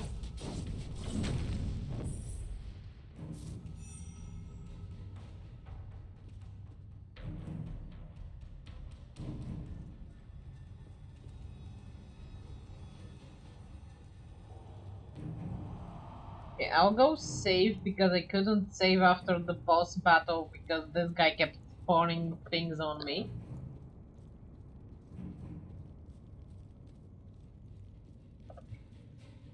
And I almost died in the other chamber, so... better safe than sorry! And another pat for Gambi. Enjoy the pat, Gambi.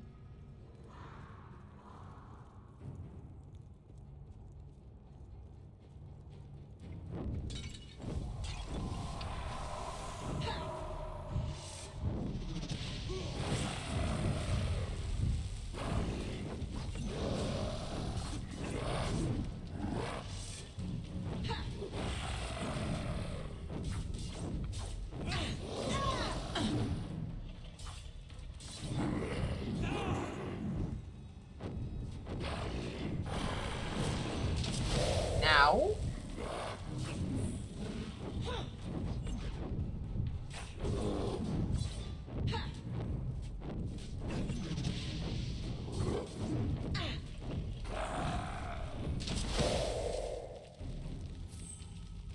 He finally died.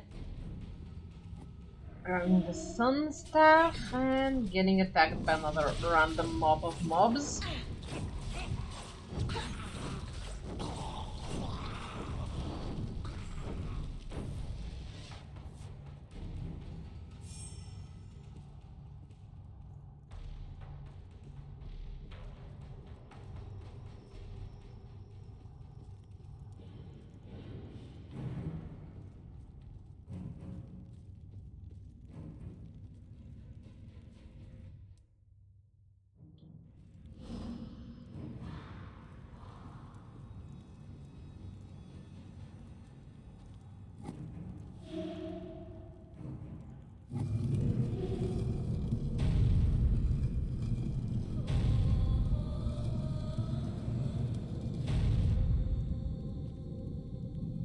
Oh, that music ain't ominous at all.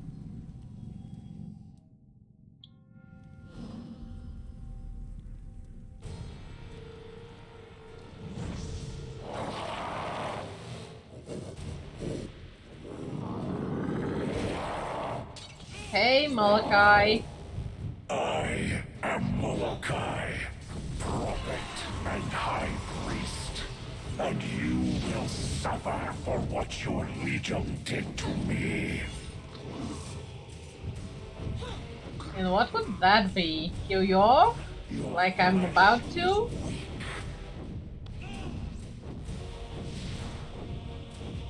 Where did he go?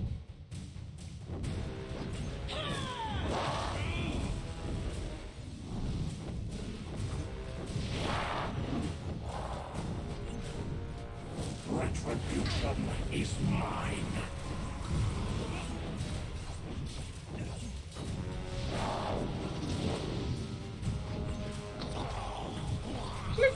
not all that tough without his mobs. No god will save you from me. I don't look like I need any rescuing. Your minions were way tougher than you. Like, way tougher.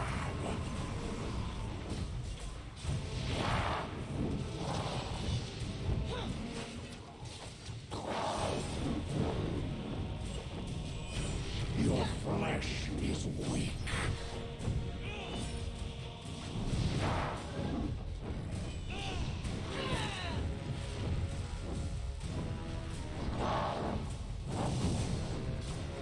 Well, the guy on top is not usually the strongest guy, honestly. Is mine.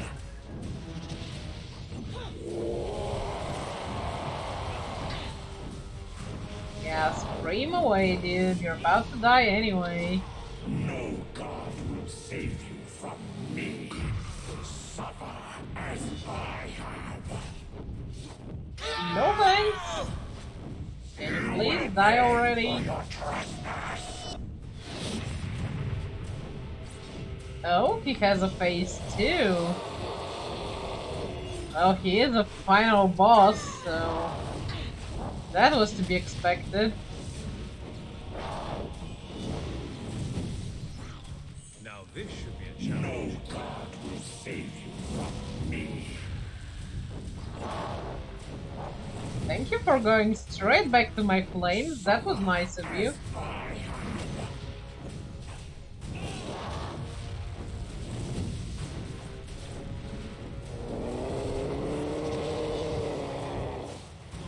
Is there anything I can do to help him die permanently?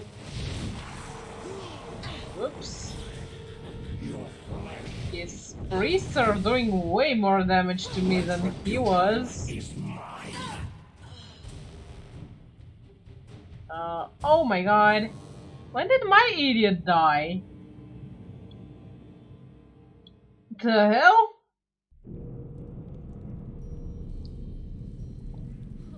Those minions were doing a lot more damage than that poor pathetic idiot.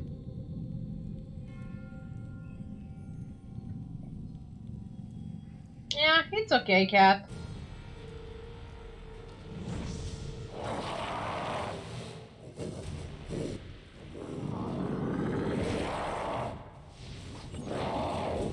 This guy is the final boss of the expansion, so And High Priest. he And you should be will tough. suffer for what your legion did to me.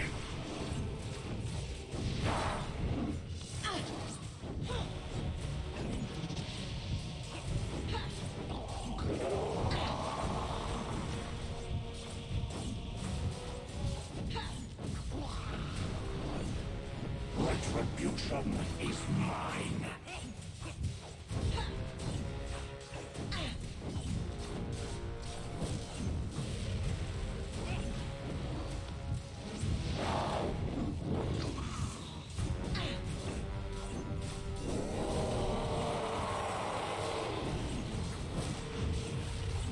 No god will save you from me.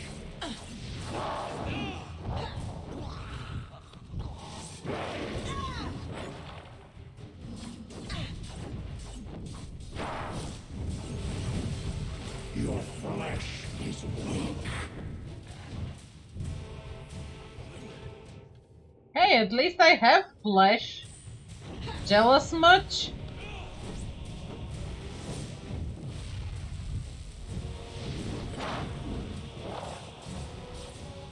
Suffer as I have.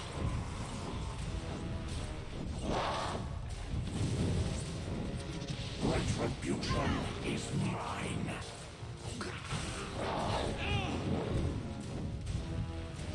No god will save you from me.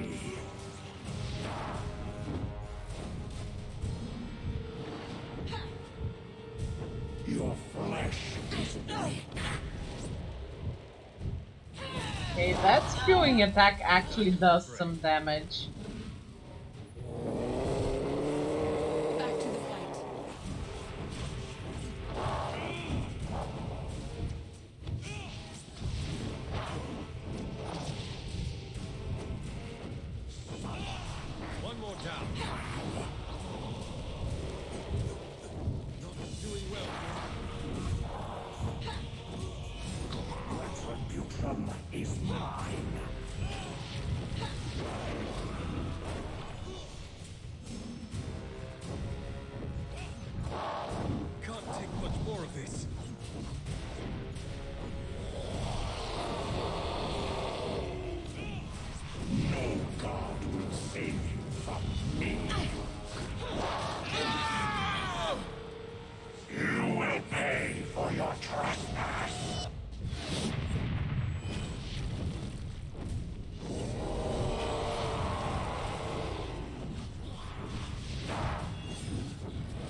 Retribution is mine.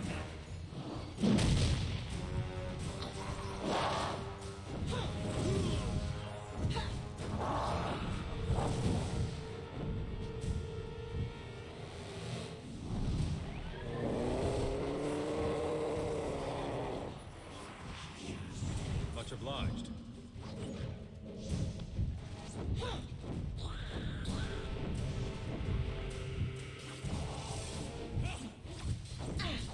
No god will save you from me.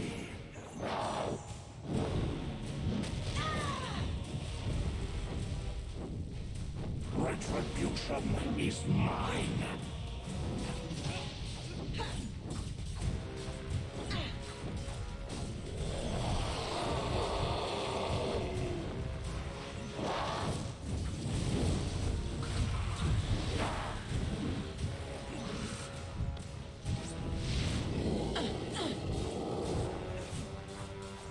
No god will save you from me.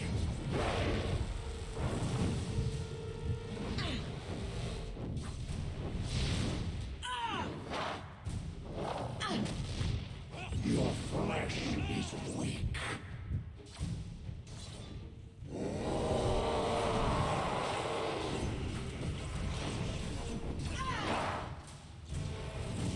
Ow.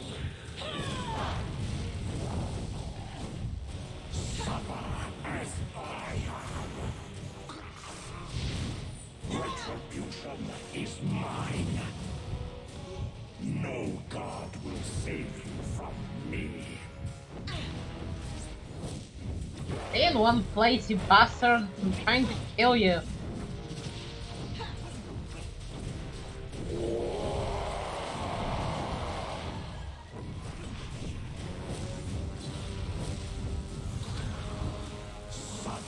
As I am. Retribution is mine. Nope. You're gonna die. From me. You better die for good this time. Right. I think he's dead. Permanently this time.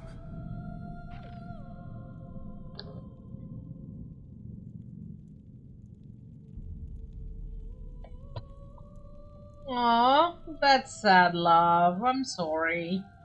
Hope you get another free sub for him.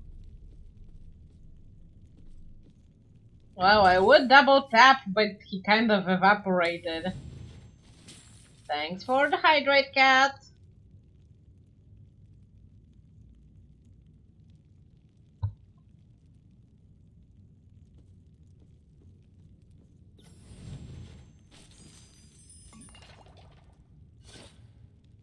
Ooh, so much stuff.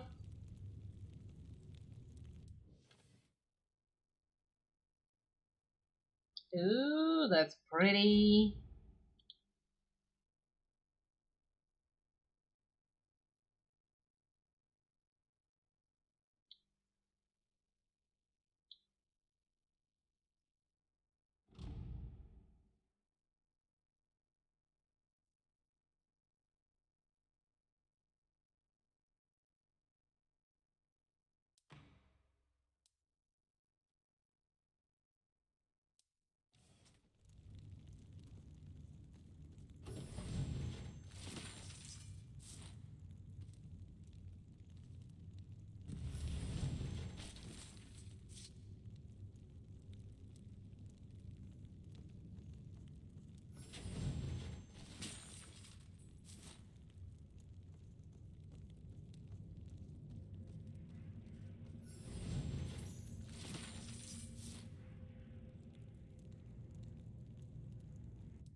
And let's see what we got for the other two.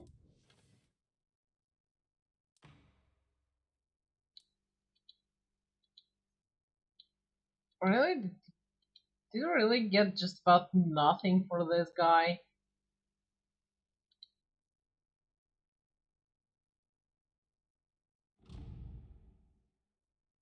Did get some stuff.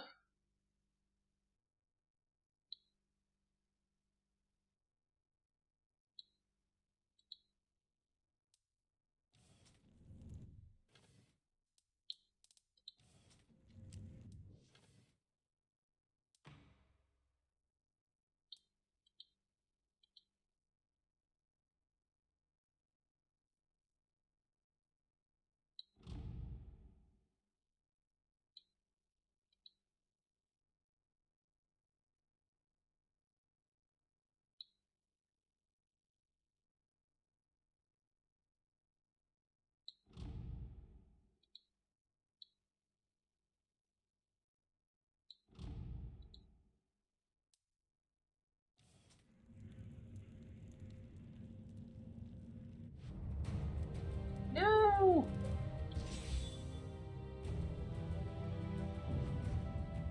Damn it. She caught me off guard. Now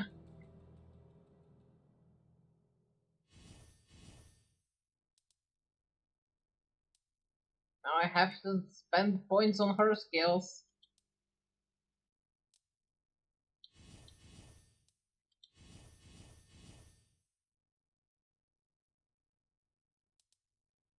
Thanks for patting the cat, Gamby.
Come back here, Lucas. Let's save this change. And move on We're not with my alone life. here, that's for sure.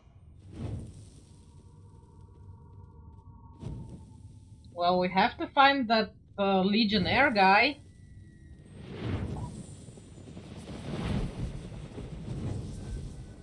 I know you, child of the Legion. In the silence of this place, I have met you countless times, but only in premonition or waking dream, never before in the flesh. I need not speak my name, for you have already guessed who and what I am.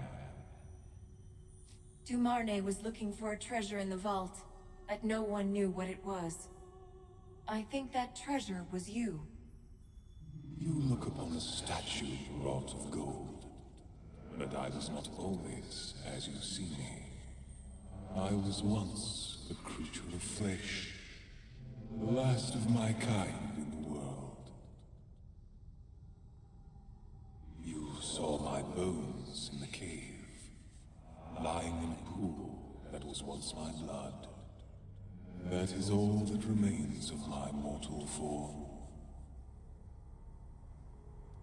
It was Molokai who made me what I am now. The greatest treasure of the faith.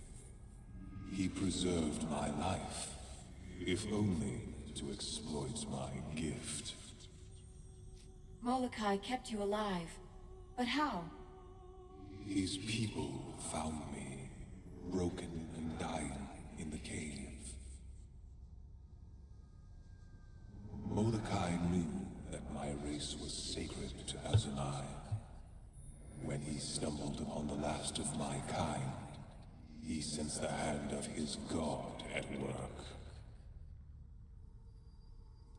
He caught my soul as it fled this world, bound me into an idol of gold, so that my gift, the divine gift of my race would not be lost. I came here to find Etienne Dumarnay. Is he... Is he dead? Yes. He lies at my feet, as he has for many years. He was wounded by Molokai and the undead priests. But he dragged himself into this chamber before he died. And he asked a boon of me, for which he traveled so far and risked so much. I was told that Dumarnay was here, waiting for me to find him. I came all this way for nothing? No, not for nothing. Listen to the rest. Dumarnay asked me to do what he could not. To protect his daughter. To keep her safe from those who hunted him. To guard his bloodline. Until the Legion returned to claim his daughter as their own. Eleanor. She's his daughter, isn't she? Yes. She is a child of the Legion, like you. And she is the reason that the Radiant Youth brought you here. If Eleanor came here with her father, then the monks must know who she is. A generation has passed since Eleanor came to the Abbey. The monks of that time swore an oath to keep the secret of her birth. All of them are dead now.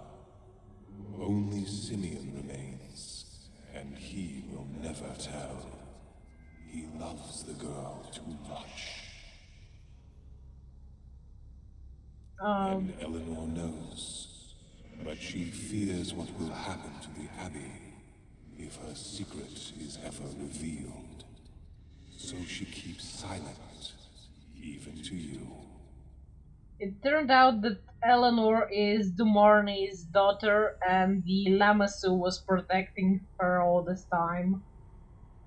But I guess now we have to pick her up and take her to the Legion. You're trapped in this vault. How could you protect her?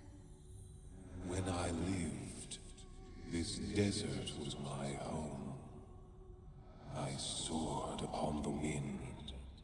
My voice was like thunder across the sand, and storms would rise in my wake.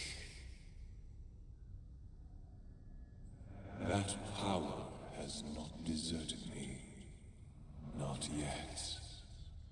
When Jane Cassinder's spies came looking for the girl, I called upon the sand and the wind to destroy them. I saw a caravan buried in the sand. The wagons of the Witchmen. They were agents of your enemy, and they died by my will. Eleanor should come back with us. The Legion needs her. I'm not so sure. The monks are the only family she's known. Doesn't seem right to take her away from here. Eleanor stands at the confluence of many faiths. Legion and Church are bound together in her. Your words will sway her toward one or the other, and the future of both will turn upon that choice. I see two roads, two futures that lie before the girl. If Eleanor remains at the Abbey, and you are victorious against your enemy, she will rise high in the ranks of the Church.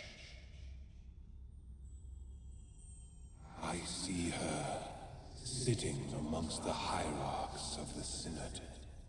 A voice for moderation and calm. That voice will turn the Church from a foe of the Legion into a friend. Yeah, okay. And if she returns to the Legion with us? She will bear a child. Her bloodline will flourish. Among those who descend from her, I see many loyal men and women of the Legion. A Grand Master among them. Ooh, you bastard. But Eleanor will die before her child reaches his 3rd year. She will save the life of an ally at the cost of her own.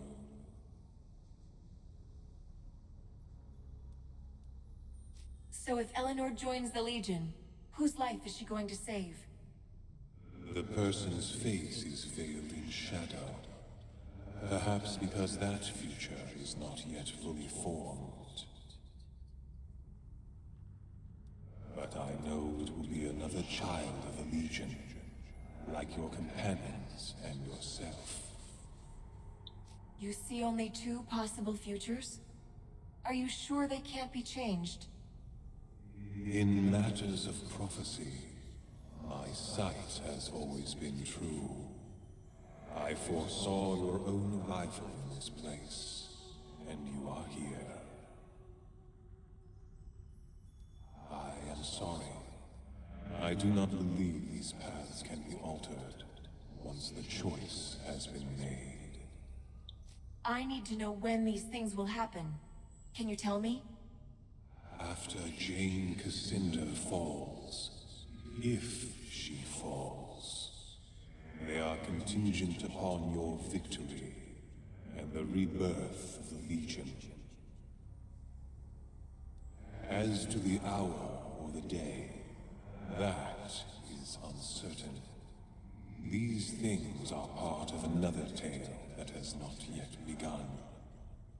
And will never happen, considering this is the last entry of the series. Thank you for telling me this. I have nothing more to ask of you. As you wish. I have upheld my promise to Eleanor's father. Her fate is in your hands now. Whatever you decide. Are you ready to leave? Or would you remain in my sanctum a while longer? Wait, I'm not finished here yet. Molokai is gone, but a few of his servants may remain. I have no power over them, so walk with care in these halls, and farewell. I wanna finish exploring, you didn't give me the chance. This is the corpse of Etienne de Marnay. Many years ago, he crawled to this spot and perished at the Lamassus' feet. His armor is punctured in several places, suggesting that he probably died from wounds and loss of blood. But we got his signet ring because we didn't port out. I think I'm seeing something else shining here. No. So they were actually worshipping the Lamassu. Fucking idiots. It's part of your own religion already. The fuck is wrong with you? Do you wish to leave this place? I can send... I'm done here. I have what I came for. Goodbye then, child of the Legion. May fortune smile upon you. Thank you, Lamassu. You're quite cool. You're safe. Did you find Dumane? I'm sorry, but he's dead. I found his body at the bottom of the vault. I thought so. It was silly of me to hope, especially after so many years. You're his daughter. Why didn't you tell us? Not to deceive you. I know what Jane Cassinda would do to the Abbey if she ever found out that a daughter of the Legion was here. The monks are all the family I have. I've kept my secret for their sake, not for mine. Well, as much as I like the Legion, and she will give us a lot of nice people, if she stays at the Abbey, she gets to live, and we get to be friendly with the Church again, so that's gonna be a huge plus for the Legion too. And she's kind, and she's never really been part of the Legion her entire life, so no point to force her out now. I'll just leave her here.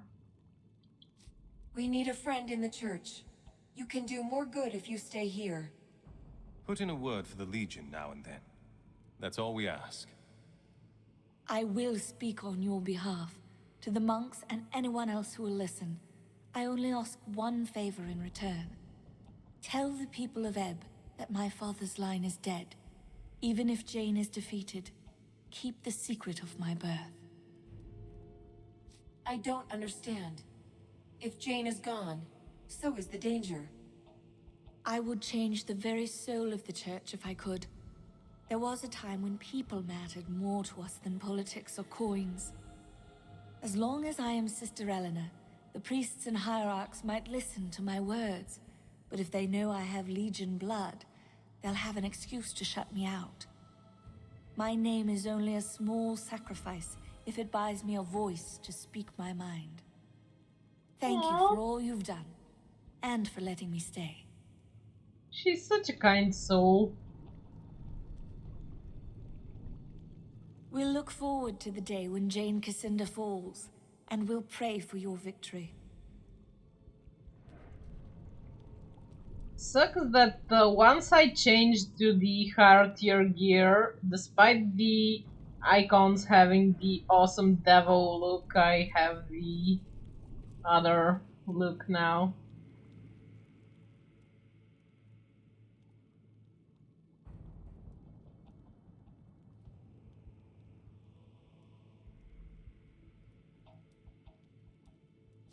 Oh, we can leave here. Yeah, this is the DLC. So we actually finished the DLC before the main game, but that's fine. The prodigal hand! You brought it back! Tell me, you didn't find out how St. Hiram died, did you? I found part of his journal, the last words he wrote. Here, it belongs in the Abbey. An account of his martyrdom? In his own words? Azanite's blood, these pages are priceless! Got to reward you for this. And you're not allowed to refuse. Here, the best I could find in our treasury. And now, to return this hand to its rightful owner. Be careful of the ring, Cornelius. If you try to take it off his finger, you might destroy the hand. You're right. I'll be sure to tell the other monks. And you have my thanks again for the good advice.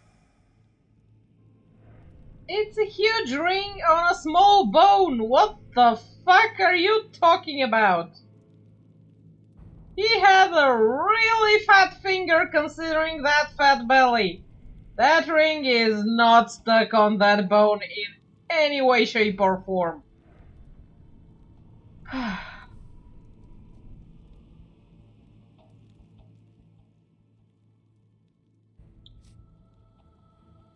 The body has been wrapped in fine robes and it wears a large gilded symbol of the Azunite Church. Did they add the hands back? With its right hand back in place, the body of Saint Hiram is whole once again. The Martin's Rick pulsates rhythmically with golden light.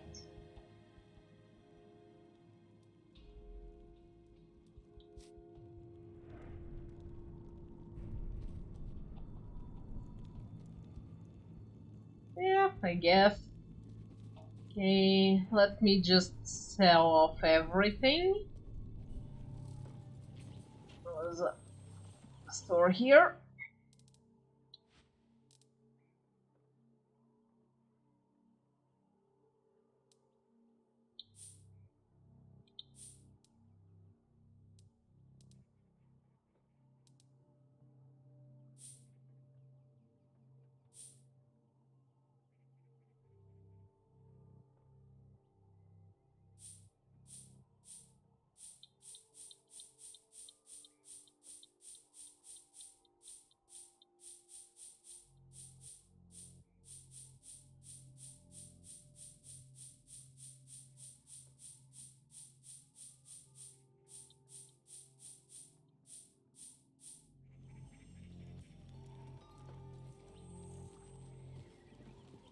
Come here, Lucas, let's get the fuck out of here and back to the main story.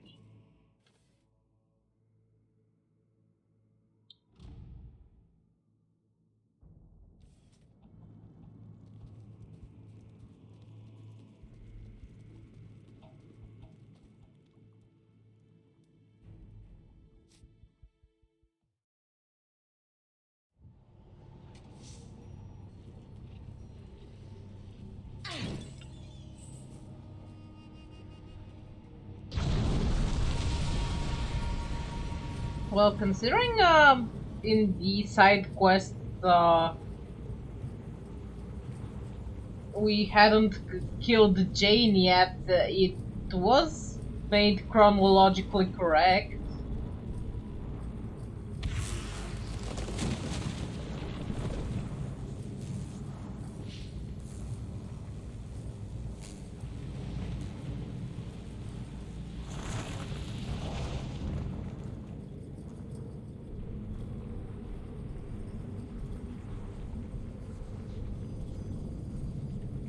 Though I wonder if it would look any different if we had actually finished the main mission and then come here.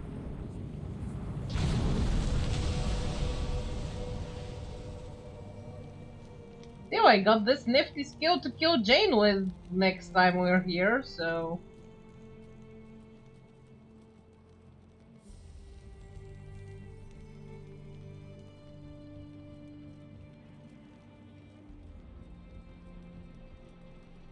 the Meisters, so we can venture out to the end game content next weekend. Don't you dare talk about poop. Can you not excrete in alleyways? Please do not litter or excrete in alleyways. I'll litter something up your ass.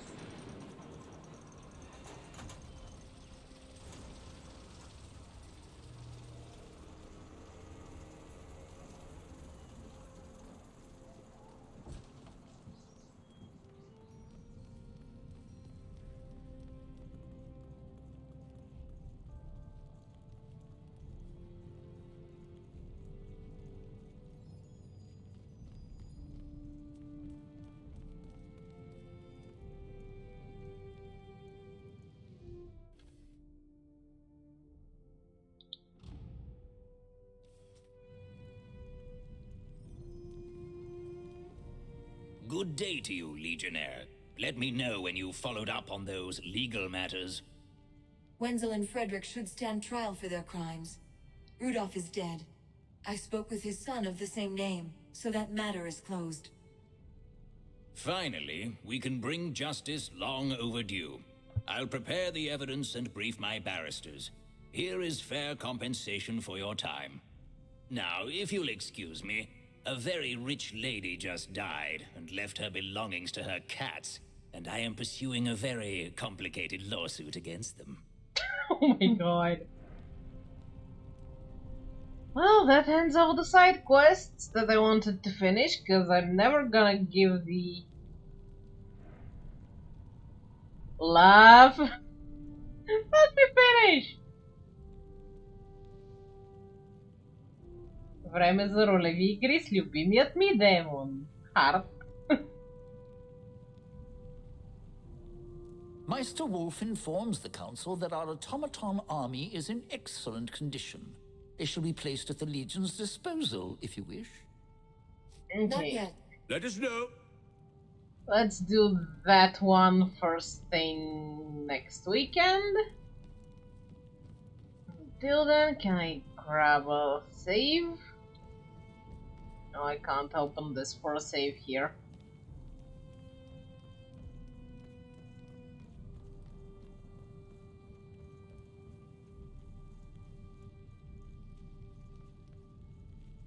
Okay, inventory is managed. Characters are managed. Free the Krug! Free the Krug! Leave the Krug alone!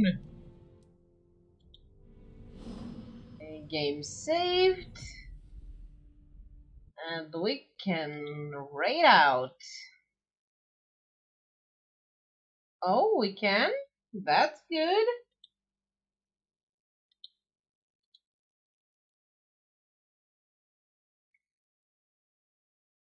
What is lit up to today? Ooh, Project Zomboid. Nice. I like Project Zomboid.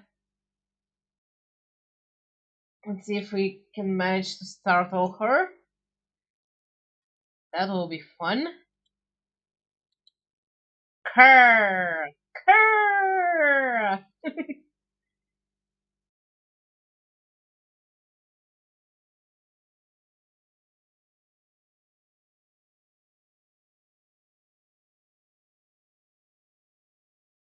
Okay, everybody, let's go and have some fun with Slit Girl and Project Zomboid. Until next weekend, bye!